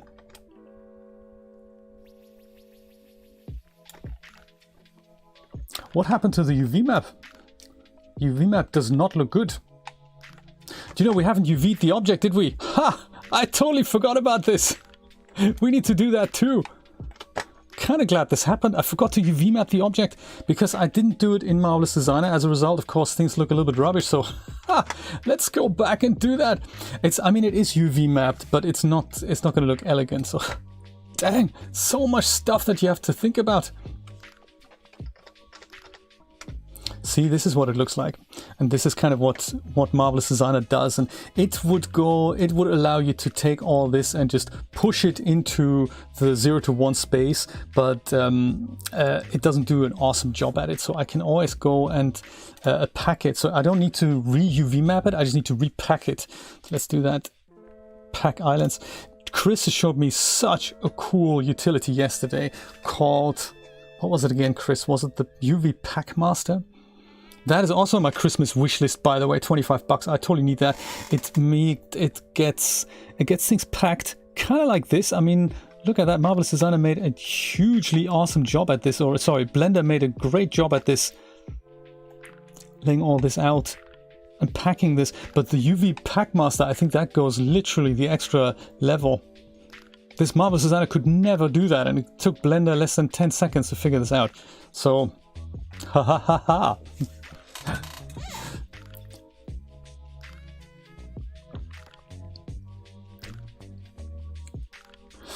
Why you don't use a high mesh version with the baking as well? Yeah, a good point, because I'm not that up on Scratch on Substance, so that's probably the proper way to do that. As I get more knowledge under my belt on Substance, that's probably a really good tip. Thank you. Actually, I've seen people do that. Actually, they have a high-res version of the mesh, and that's where they bake the maps from, and then they use those maps for the low-res version, and then that's just more detail that way. Good point. UV Packmaster, Brian. See if you can find a link on that. Do I still have it? No, I don't have it anymore. It's on my other computer, I think. Yes, that would be the proper way to do it. I might even be able to try that out. But then my high-res object now doesn't have the vertex color, so strike that. Let's stick with the low-res version for now, just to get the basic workflow going. Corset, no maths. I'm just going to oversave that. And let's go start a new project, which hopefully is going to look so much better than this. Corset, no maths, because we haven't even started the DAZ Studio part yet. We only have another half hour to go.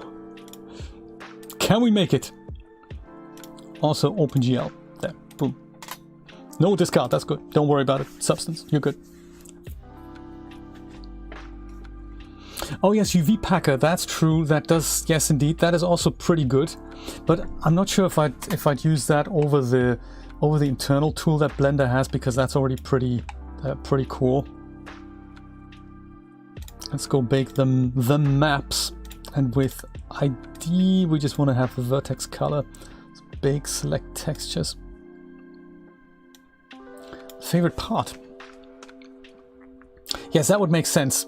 SpinFK, that I use the high-res object for baking.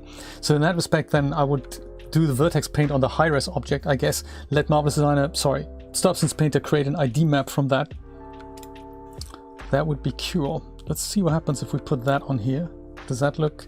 It still doesn't look the part, but at least the whole object is covered, so that is nice. That is nice. So the selection then works, I believe. Now we have one material zone here, notice. Very cool. That's good for exporting. So I think the way to do this then is... Do we go on here and say add mask with color selection? I think that's what we do. Add mask with color selection. This is our ID map here. If I go and switch over to the ID map, I can see that all my vertex painting is intact, and I can make my selections from that. So you don't have to switch this over when you just stay on material. You can go and pick a color from down here under the... This is the map I've made here. If at the moment I switch pick color, the ID map display comes on, and let's go and say this maybe. Say this is now my interior selection. That's kind of cool. And on that, I need to change the UV scale a little bit. Somewheres here. That's not it, is it? It's here. Material, actually. And maybe make it 5. And that looks like a nice corset. That looks like a really nice corset already. Look at that! It's gonna be awesome! It is nothing like Daniel's corset, of course.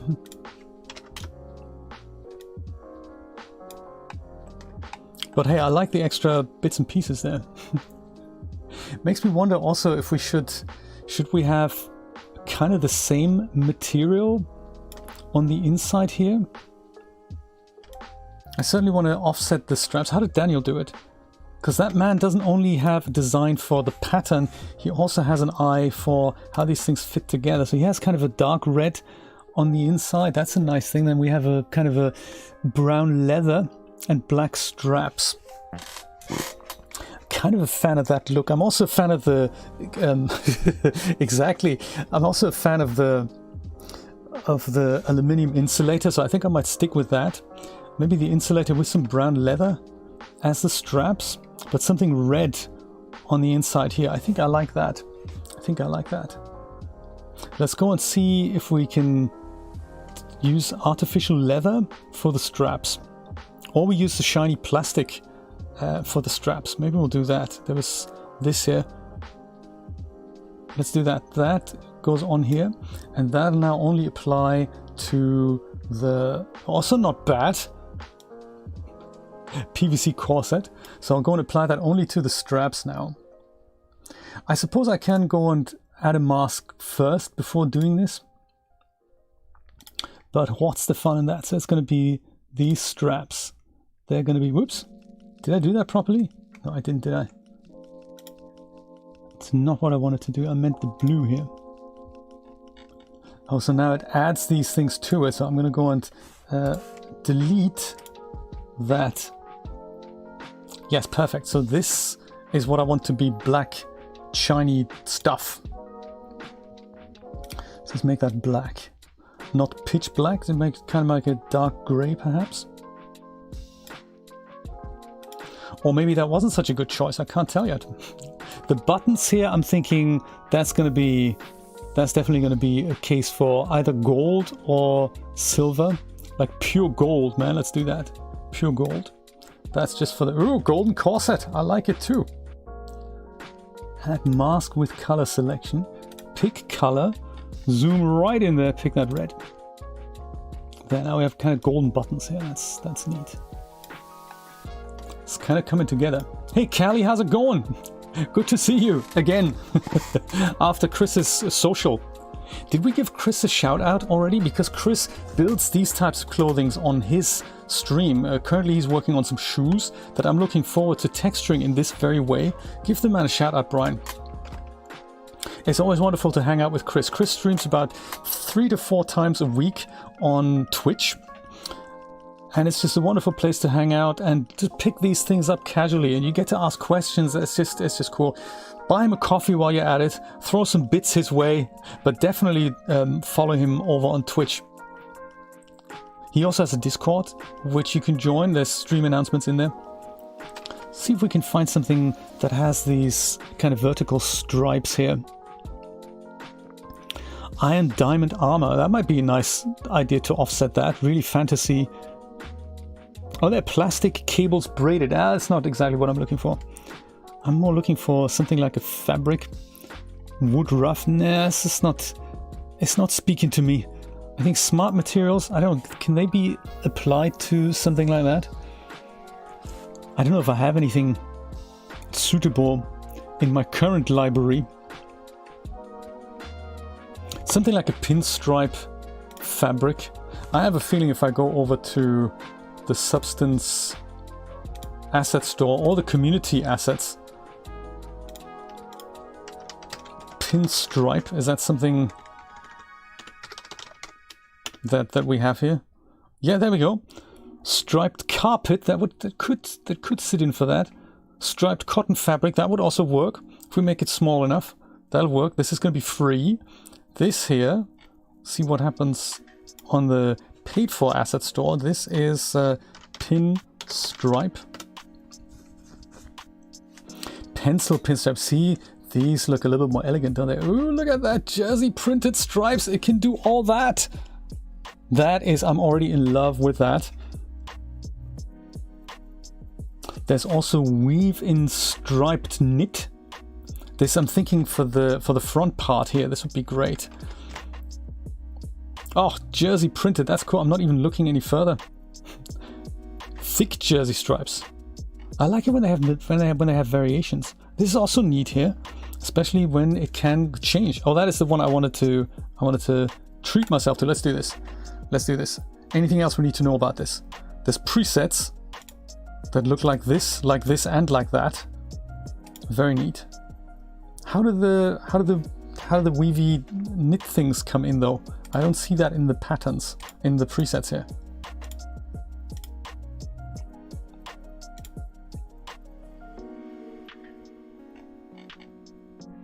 Gimme, I want, must have. 109 credits. Sound depletes, doesn't it? Yeah, exactly, Yoshi. Let's not make her a carpetbagger. I totally agree. Latex says titles. Okay, good. We can do that as well. For the for instead of the latex stripes, right? I'm not super happy with that either. Let's see if we can change that. So let's go and import my super latest, mega exciting jersey printed whatsits in here. Yes. Hello, computer. Are we working? Oh, perfect. It's going to be a base material, and I'm thinking put it into my assets. Jersey. There. That goes onto here. Ooh, yes, that's nice. I'll just leave it on the whole corset, I'm thinking. With color selection. Pick color. Namely, I see, this is the thing now. It probably also adds this part here, because that was in my vertex selection. So I'm going to go and see if I can add the blue to whatever this zone is down here. Yes, because that's not going to look as handsome as we want. And then we need to go and fiddle with the scale here a little bit. Let's try 10. And also a bit of offset here, so that's not looking as handsome as I thought it could.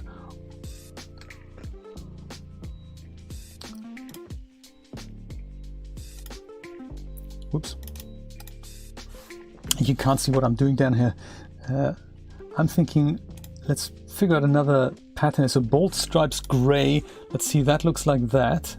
And then we have medium stripes like that. So those are the options. And don't worry about the thing in the middle here. I'm gonna try and alleviate that. So this is where these patterns come in. Either this or this.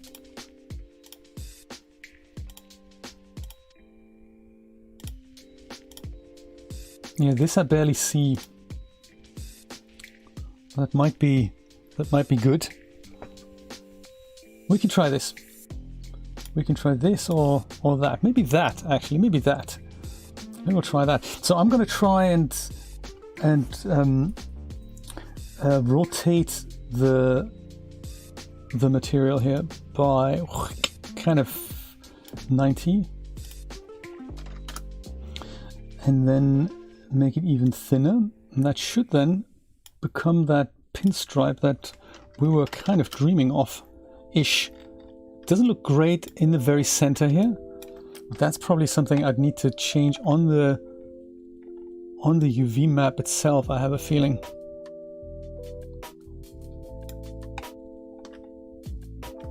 Yeah, it's a shame it's so wonky in the middle. But that's also something I don't really know how to handle that.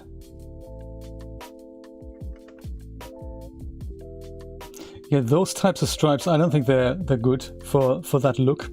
I think the lengthwise stripes I do like. Yeah, that looks like a UV issue. But since we only have technically 15 minutes to fix this, let's not worry about it, shall we? Oh, triplane, good point. I've learned that this morning from you, Brian. That's a good idea. So UV projection, that's down here. This is what Brian means. Repeat, not repeat. It was UV projection. Triplanar, did you say?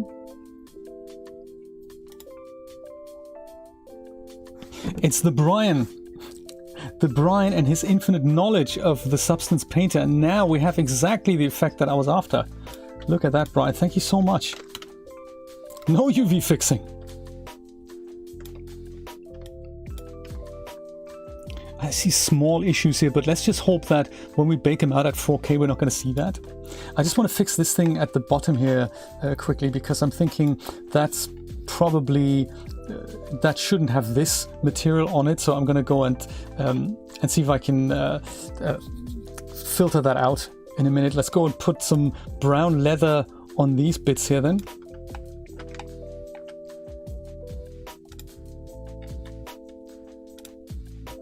Kind of a natural cork wood, I could use that. That'd be good. Denim, I'm sure I have leather here. There's artificial leather. We can try that and make it kind of dark brown. Fiddle with the UV scale kind of straight away to make it more leathery. I think that always has to do with how large the object is, how much I need to tweak the UV scale here. I don't think I'm actually happy with that artificial leather setting. And what else leather do I have? There's suede, leather rough. This is kind of what I'm looking for. Oops.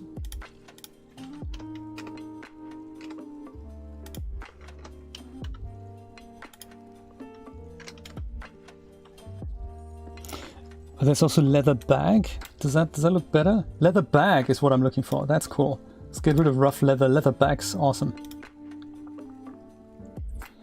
And then make that kind of 5.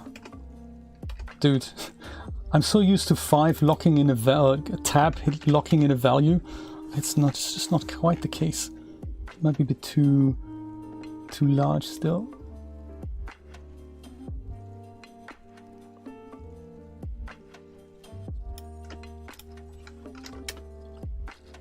There.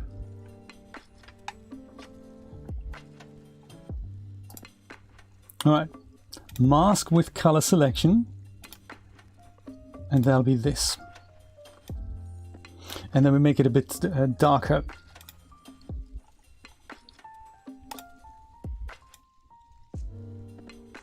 And that's almost like the look that Daniel was going for.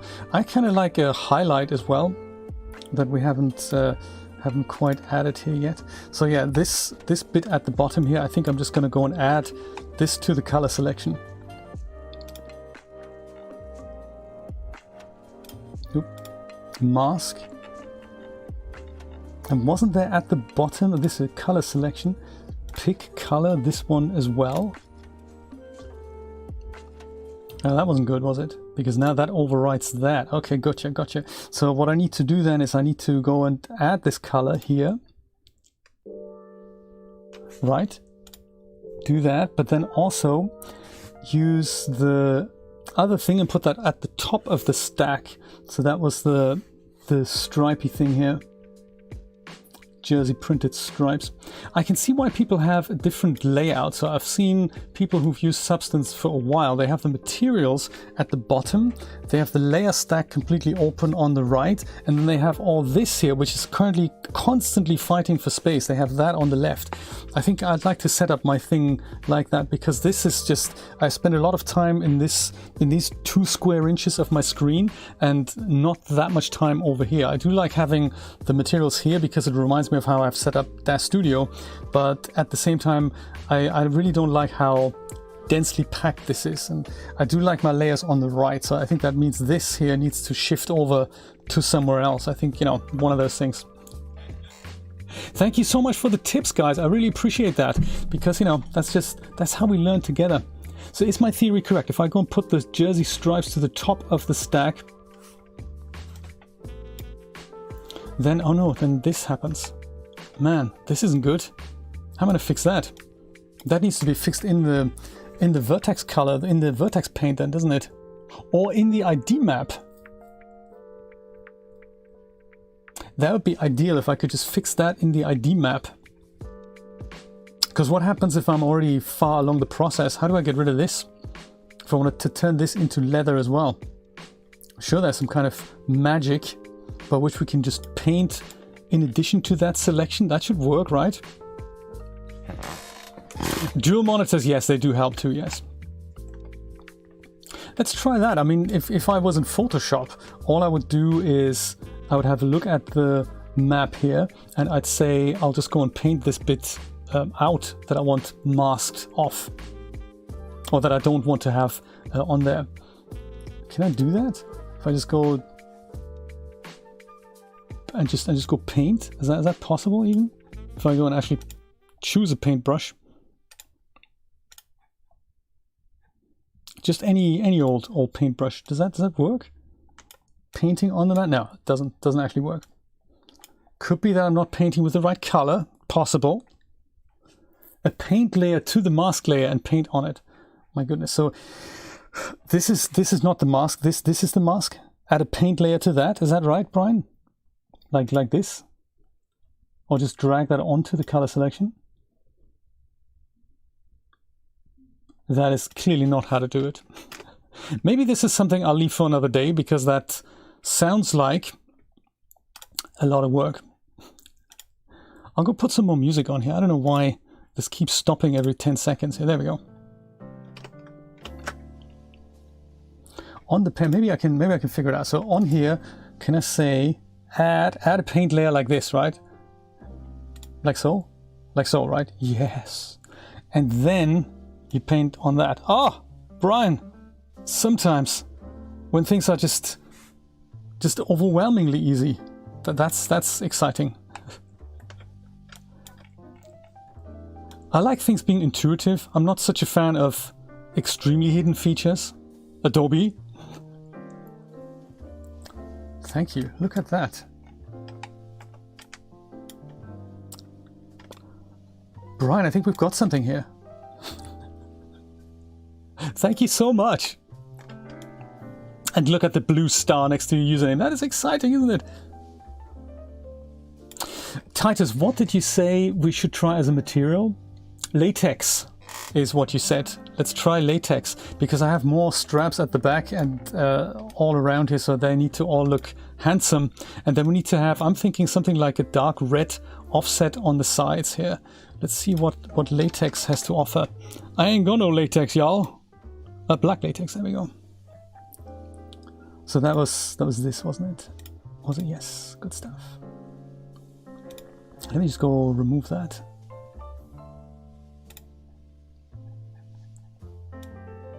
Latex. Gold star for Jay. I like it. Latex. We could also, do you know, the other thing I'm keen on trying is something like silk. Do I have silk? Anywheres? I've got the chiffon from yesterday. I don't think that's imported here, but that could also work like a chiffon strap. That material, that was kind of cool. Let me try that. While we're at it. Did I import it already? I don't think so.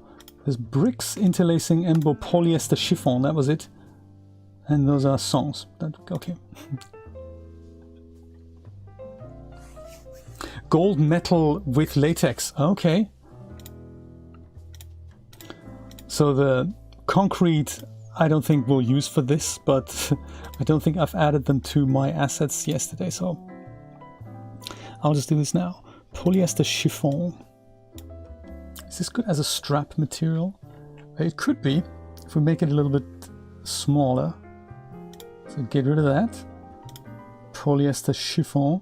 Yeah, this I can see this needs its own space down here, which is of course why all the cracks have set it up that way.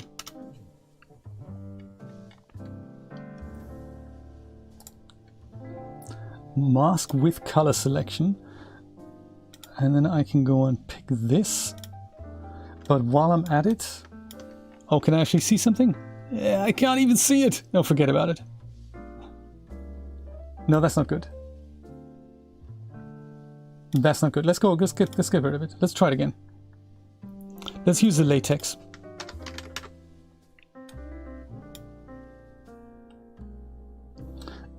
And mask with color selection.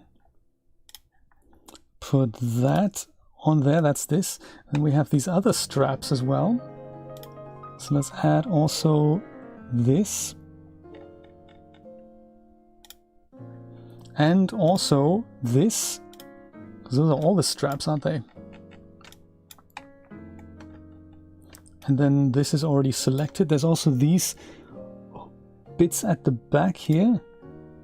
Oh, see, yeah, this probably would benefit from the high-res maps, like SK said earlier. or I need to paint these things in now. I don't think I'll spend the time, but yeah, that would be ideal. I think there's some other stuff going on at the bottom here that I don't know what's happened here.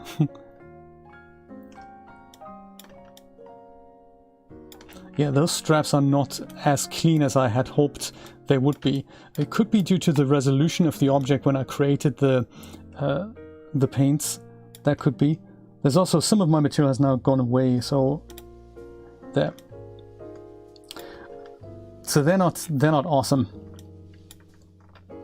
But maybe I can do it just like I did it earlier if I go and add. What did I do there? Was it a paint layer? Yes, paint layer onto this. That might work. Add paint layer. And then just go and try and paint that out. I see that does the opposite. Maybe that's the wrong color then. How do we paint with a different color? Answers on a postcard. I've got material selections, but I don't really have just plain color selections. Or do I?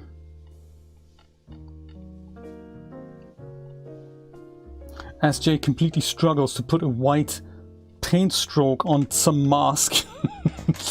Excellent, I like it.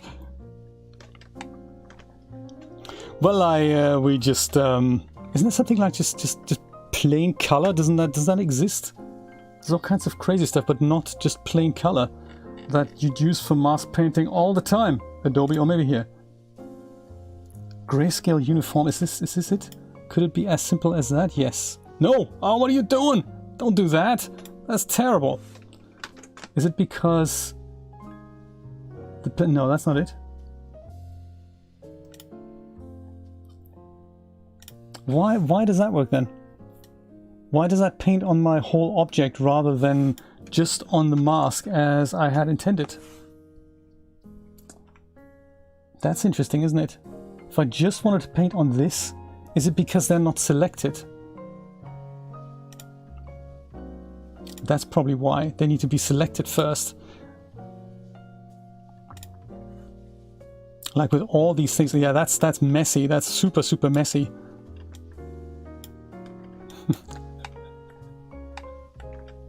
Yes, that would have been good, wouldn't it? But then somebody would have to deal with exporting 60 maps and spending 60 hours setting up a relatively simple material. So something in this workflow isn't quite working out. I have a feeling. I'm sure it's all logically thought through with the Adobe guys. It's just us humble folk don't really understand these things. Let's pick one more color just so that we can see if this export stuff actually works, and if I can actually get a render with a person done in DAZ Studio, and we'll just, you know, ignore the straps. Let's pick one more material for the right here. Something like a nice something with red. I don't know what. Maybe soft denim fabric. Yeah, soft denim. Let's try that. There's always pros and cons, aren't there? So I'd love to keep all the material zones intact and just say to Substance Painter, hey, just combine the stuff, you know, don't give me 50 maps. No one's asked for that. But according to an official statement by the Substance guys, actually not so much Adobe, but by the Substance guys, they were saying that it's just not how Substance works. It's just not how it's designed to work. And no, we're not going to basically fix that, is what they're saying. Which is, you know, slightly disappointing. So I then found an app that does this, that can combine maps if you export them to Photoshop first. And for some bizarre reason, that's now stopped exporting normal maps. So all I get is a blue screen, even though when I export the maps, it actually has normal detail on there. So I'm thinking, okay, it's fine. I don't get it. It's cool. And then I'll just, you know, stick with that. I'm happy not knowing how things work. Totally happy about that. Maybe 20 is a bit large.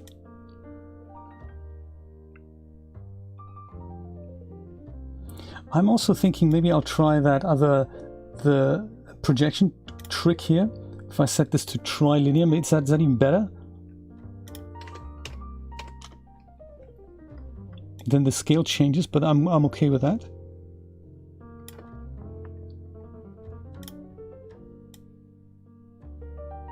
I do like the real-time updates, I gotta say. That's very nice. Oh, maybe how about pink? Pink's my favorite. Or kind of a purple. I like that.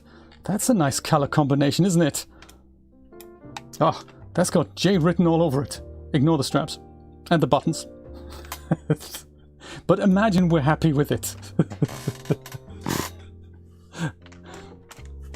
Yes, I think so too, Brian. I think so too. I'll go and save this as something. Because it's not like I'm the only person, I'm a noob asking for a feature that would be nice to exist, but I'm not the only person asking. It's basically everyone wants this. Nobody wants 50 separate maps. Literally nobody. But hey, that's one of those things.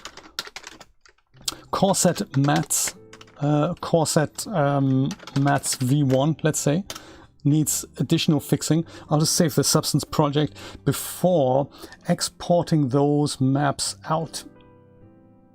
Now, here's NFT it, yes. Do you know, here's another thing that I don't exactly understand. And that is when it comes to exporting my bits and pieces out. Export textures. That's all good. I can pick where I want to save them. That's all awesome. I might just do that. But then there's other things I totally don't get about this dialog. So I'm going to go and save this in a slightly convoluted directory, and that's just purely for the benefit of if I ever wanted to distribute this. I'm going to go and set up one folder called Windows. Windows, are you with me? Windows, create new folder. Shouldn't take 30 seconds, should it? Now this. I'll call one runtime, because it's just a simple folder, isn't it? So let's do it again and do it a bit faster this time. There we go. You can do it. I knew you could do it, Windows. Thank you. Runtime textures. Obviously also spell textures correctly. In it, I'll make another folder, and I know this seems total overkill, but this is so that if I were to distribute this and give it to you, and you were to install this into your own runtime library, then it would find its correct place there. And I'm doing this so that I don't have to redo the maps later. I'll call it Daniel's Corset 1. And in this folder it is where I'll save all the textures. And I can do it as, you know, PNG, that's cool. So output, here's my two questions about those of you in the know. I know what padding is, that's cool. I'll leave this on infinite, I'm happy about that. Output template, there's that. It comes up with a list of only 400 options. I don't really know which one to pick. Then the other question that I have, there are other output templates. Is this what I'm selecting here somehow related to what I'm selecting here? No, right? This is just the template generator that happens to be in the export dialog, where you think, if I select this, will it export that? No, it doesn't. This here is something you set up, and then under settings you pick whatever you've set up there. Is that correct? Because this is something that's ever so slightly unintuitive, perhaps. So I'm imagining that if I pick PBR metallic roughness, what it's giving me is whatever is here under PBR metallic roughness. This is what it would export, right? Right. Individual applications as they set up UV maps. I think they just export maps. I don't think anything sets up UV maps in Substance Painter. I don't think it has that ability. Map the channels you painted with the outputs. You're correct in that the other part is an editor. Perfect. So that's what I thought. So if I say I don't need the height map, and if I just go and get rid of that here, or if I make my own thing that doesn't have a height map, and then I pick that thing from here, then that's those are the maps that would be exported, right? It kind of makes sense that way. And list of exports gives me a preview of what I'm ending up with. Also interesting, so these are now 2K maps instead of 4K maps. I thought, so that's the document resolution then, is it? It all comes together. Yes, make a copy first, Brian. I think I might do that. I might try that. So if I go and duplicate that, and rename that PBR metallic roughness no freaking height, because who needs it? Then I'll go and remove the height map from this, right?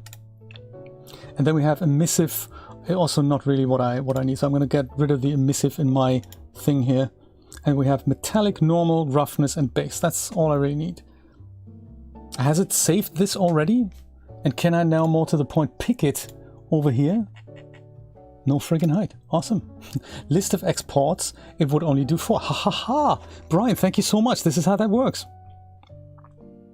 I'm gonna go and save this because ideally I'd like 4K maps of this, but I don't. I've picked 2K configuration rather than 4K. I wonder if I can go and rejig that on export.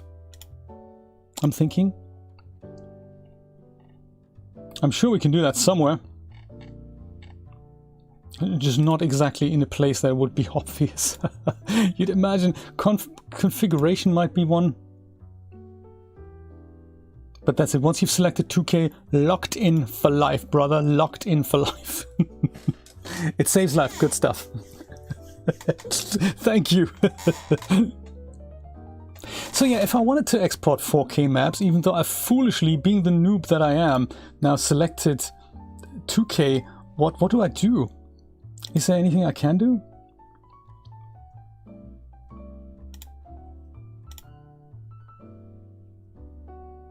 I don't think there is there? Oh, and it puts it in alphabetical order together with mine. No friggin' height. Or emission. Size. Let's see if I can find it.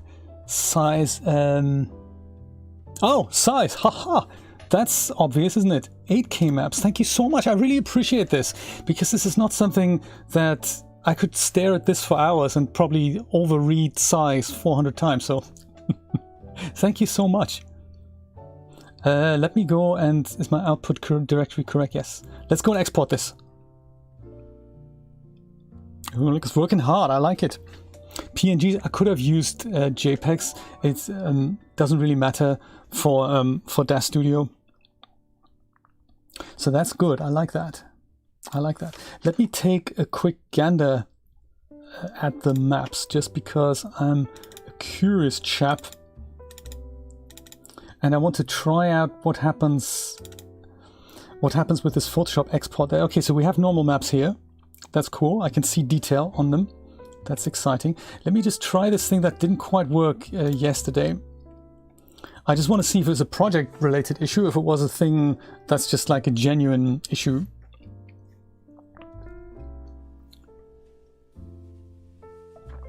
Oh, have you? Okay, we're learning together. This is awesome. We're learning together. This is really good. So yesterday I've noticed that when I use the export script for these maps, and this makes more sense if you do have multiple material zones. If you use this here, File, Send to the Photoshop, and it exports everything. See, this is, sadly it doesn't use the template that I've just made, but I might just untick most of these and just leave normal, because that's really, or base color and normal. Let me just go and put those over to Photoshop. Layers mask, that's good. So what I've noticed is when I use this, normal detail doesn't arrive in Photoshop, even though it should. So it should bake the maps just as it did bake them for the export, but it seems to have an issue there. Let it work through this. In Photoshop it says, hey, scary script wants to open, are you okay with that? I'm saying okay. So that's kind of the import script. Base color looking handsome. Normal map. Still working on it. Okay, fine. I think I said I don't need any of these things, but thanks for the... That's the normals. And once we're done here,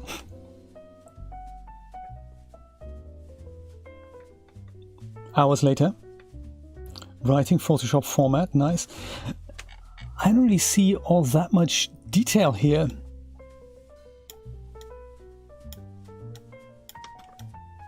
I might not be looking in the right places.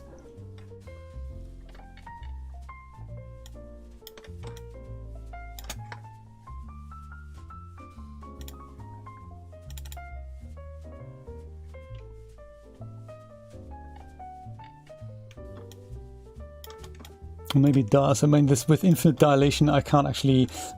This isn't the detail. This is the dilation. So the detail is kind of up here, much like I would see it in Photoshop now. So maybe it is there, maybe it isn't. I just don't really understand why on Photoshop export it wouldn't acknowledge what I've set under the template thing. You'd imagine that'd be the same thing, but it looks like Substance doesn't work that way. Because the reason why I'm interested in this is that if you did have material zones and Substance would export 50 maps, then there's this clever script in Photoshop that lets you combine these maps. So if you had like 10 channels, 10 material maps, and you had as a result 10 base maps, then there's a script that can combine them automatically for you, and it works as long as all the detail arrives in Photoshop. And I'm kind of worried that the normal detail just doesn't arrive there. So I need to do a bit more research on that. But I think that is a bug in Substance, that the normal detail doesn't actually arrive in Photoshop with the export thing. So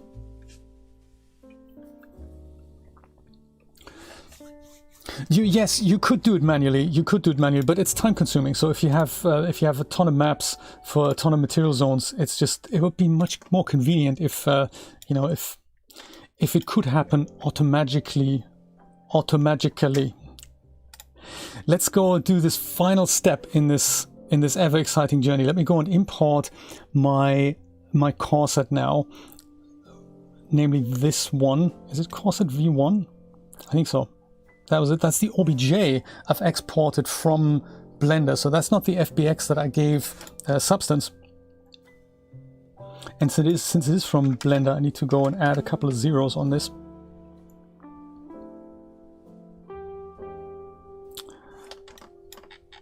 Did I not do that properly? I can't tell if it's too big or too small now. It's a little bit too large. Let's import that again. It's a tiny bit too large, so let's try 100 then.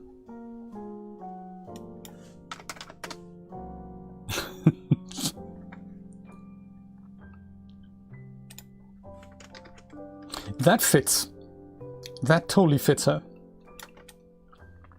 And before I get going here with the materials, let me go. Yeah, it fits very well, doesn't it? Let me go and make this a little bit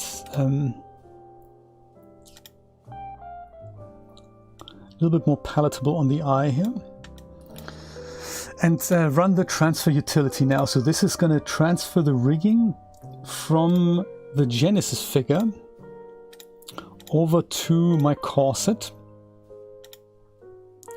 and we can fit it and parent it. Let's try it. And that turns the Corset into a posable figure. And once we know that it kind of works in principle, then I can go and set up the materials on basically one zone, and then copy that material, just paste it onto all the other zones in the Surfaces tab, and then hopefully get a quick render out of this. That would be nice. That's the plan anyway.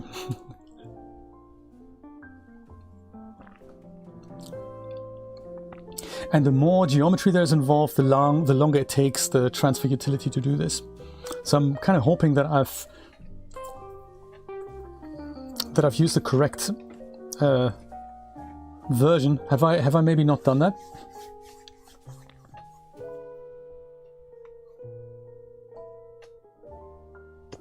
Oh, okay. That might actually fix this problem in regards to constantly having to tweak that. I think even though I don't know, it could be that when you tweak the units, it might not actually tweak the interchangeable scale. This is the wrong OBJ. I'm just thinking, have we actually exported an OBJ? This is 127 megabytes. This is too large. This is the wrong one. I have a feeling that we haven't exported the decimated version out of Blender. I'll go and save this as an OBJ. Let me go and open the Corset decimated here. It has the material zones, That's neat, but we've never actually exported this as an OBJ. So let's go do this now so that we make DAZ Studio happy.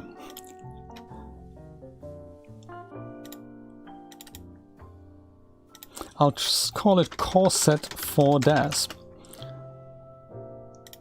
And on export, I can actually specify I want this to be 100 times larger, so I don't have to do it in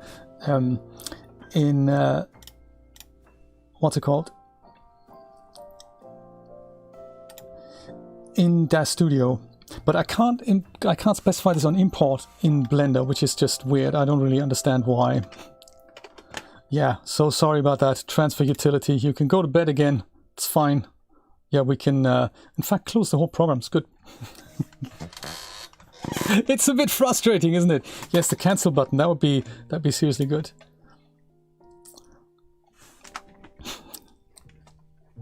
Human makes one error. Computer goes, no, I'm supposed to do 40 billion calculations, and it'll take me several days, and I will do it. I'll let you know when I'm done, without a progress bar. And there's no cancel option. Thanks, computer. That's wonderful. Good to work with you. He's only a computer. Sometimes I feel for them. It's just a different life form, and we try to communicate in a language that we don't really... They don't understand us, we don't understand them. Do you know what I mean? It's just... We're still figuring this out between us and the machines. Let's import our decimated version. Corset for DAZ. And this is 100%. And that fits. And it loads much faster too. Look at that, awesome. Let's go run that transfer utility again, because usually it takes seconds, you know, it's from Genesis to the Corset, and do that, but don't add a smoothing modifier just yet.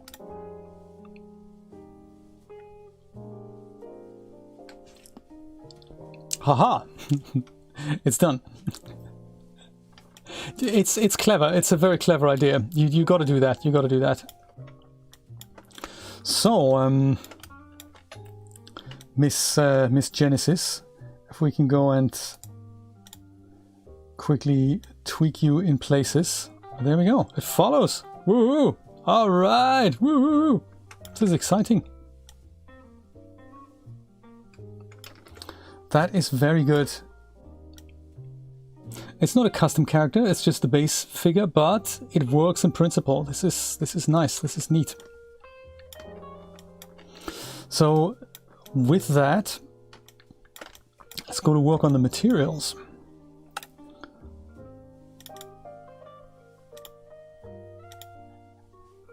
So that is now the corset that still has all the material zones in place. So I might start with something that we can actually see where things are happening. So maybe not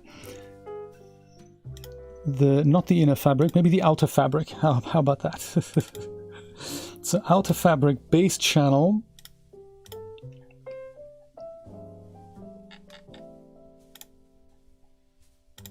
And that's my convoluted folder that I set up earlier, just so that this is the Photoshop folder that has not a lot of normal detail in it. I'll have a look at this and that in a minute and just compare them side by side. Maybe it is actually all good, but I have a feeling it isn't, so there we go. That's the base. Oh, dang! This is the OBJ. We had done the UV mapping afterwards, didn't we? UVs aren't correct. Dang, brother, that's cold. Let's do this again in Blender, man.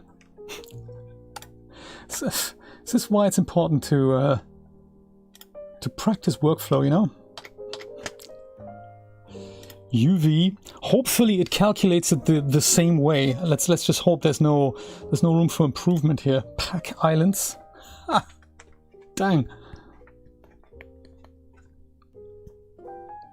No wonder our brains are frazzled. No wonder we need 9-day weeks. And 36-hour days. Hey, that looks good. I like it.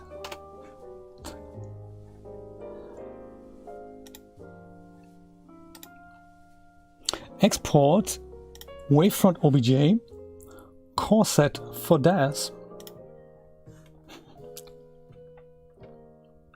So glad I can share this with you. This is relatively boring stuff when you do it on your own. It's just much cooler to do it together. Corset for DAZ, now with UVs.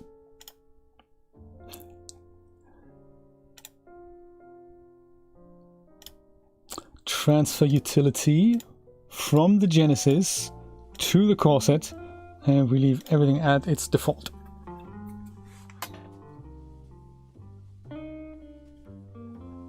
Aha, quick movability test.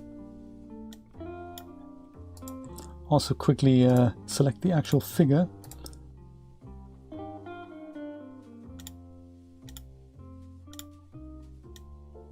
And, oh, come on.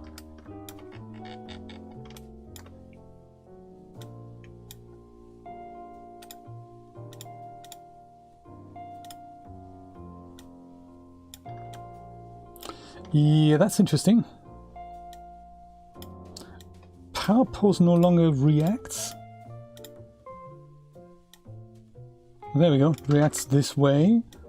There we go. Now it works. Okay, good. Whew. Look at it dance. Okay, where were we? Materials. With correct UVs this time. Okay, base color map. Yes! See? Much better. Okay, good. Then we have glossy roughness.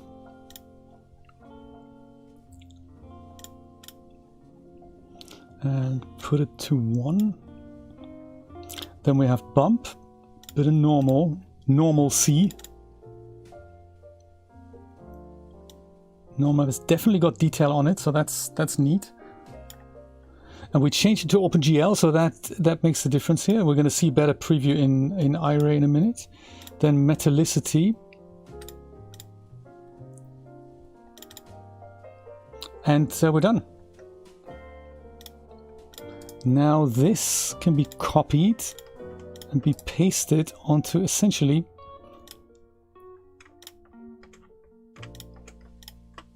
everything. And there's the materials for our corset. Haha! And the wonky straps, but we're ignoring that, so that's good. Woohoo! That is very cool. That is very cool. Let's give her a little kind of that natural pose. Under pose controls, kind of 90% should sort that out.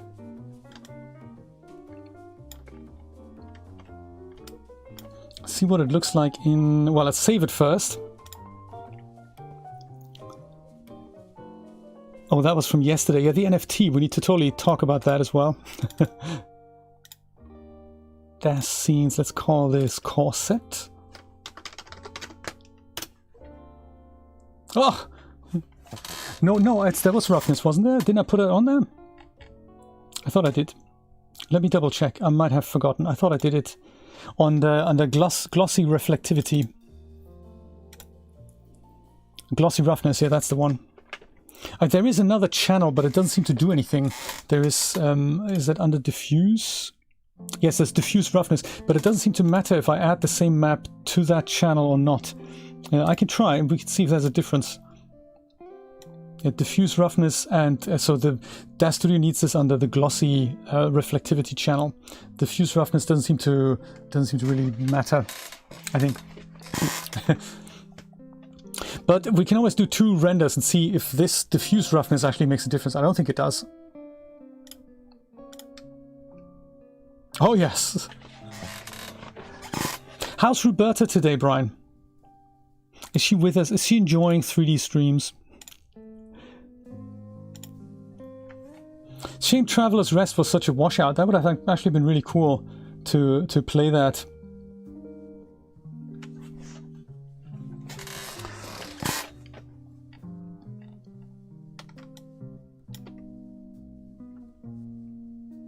So So the normal map is definitely the right way around. I do like that. Let's have a quick nosy if the glossy roughness does make a difference, or the diffuse roughness makes a difference. So if I go and change that to 0, it's hard to say, but I don't think we see anything. Whereas the glossy roughness, that does make a difference. It used to make a difference. Yeah, there we go. This is less shiny now.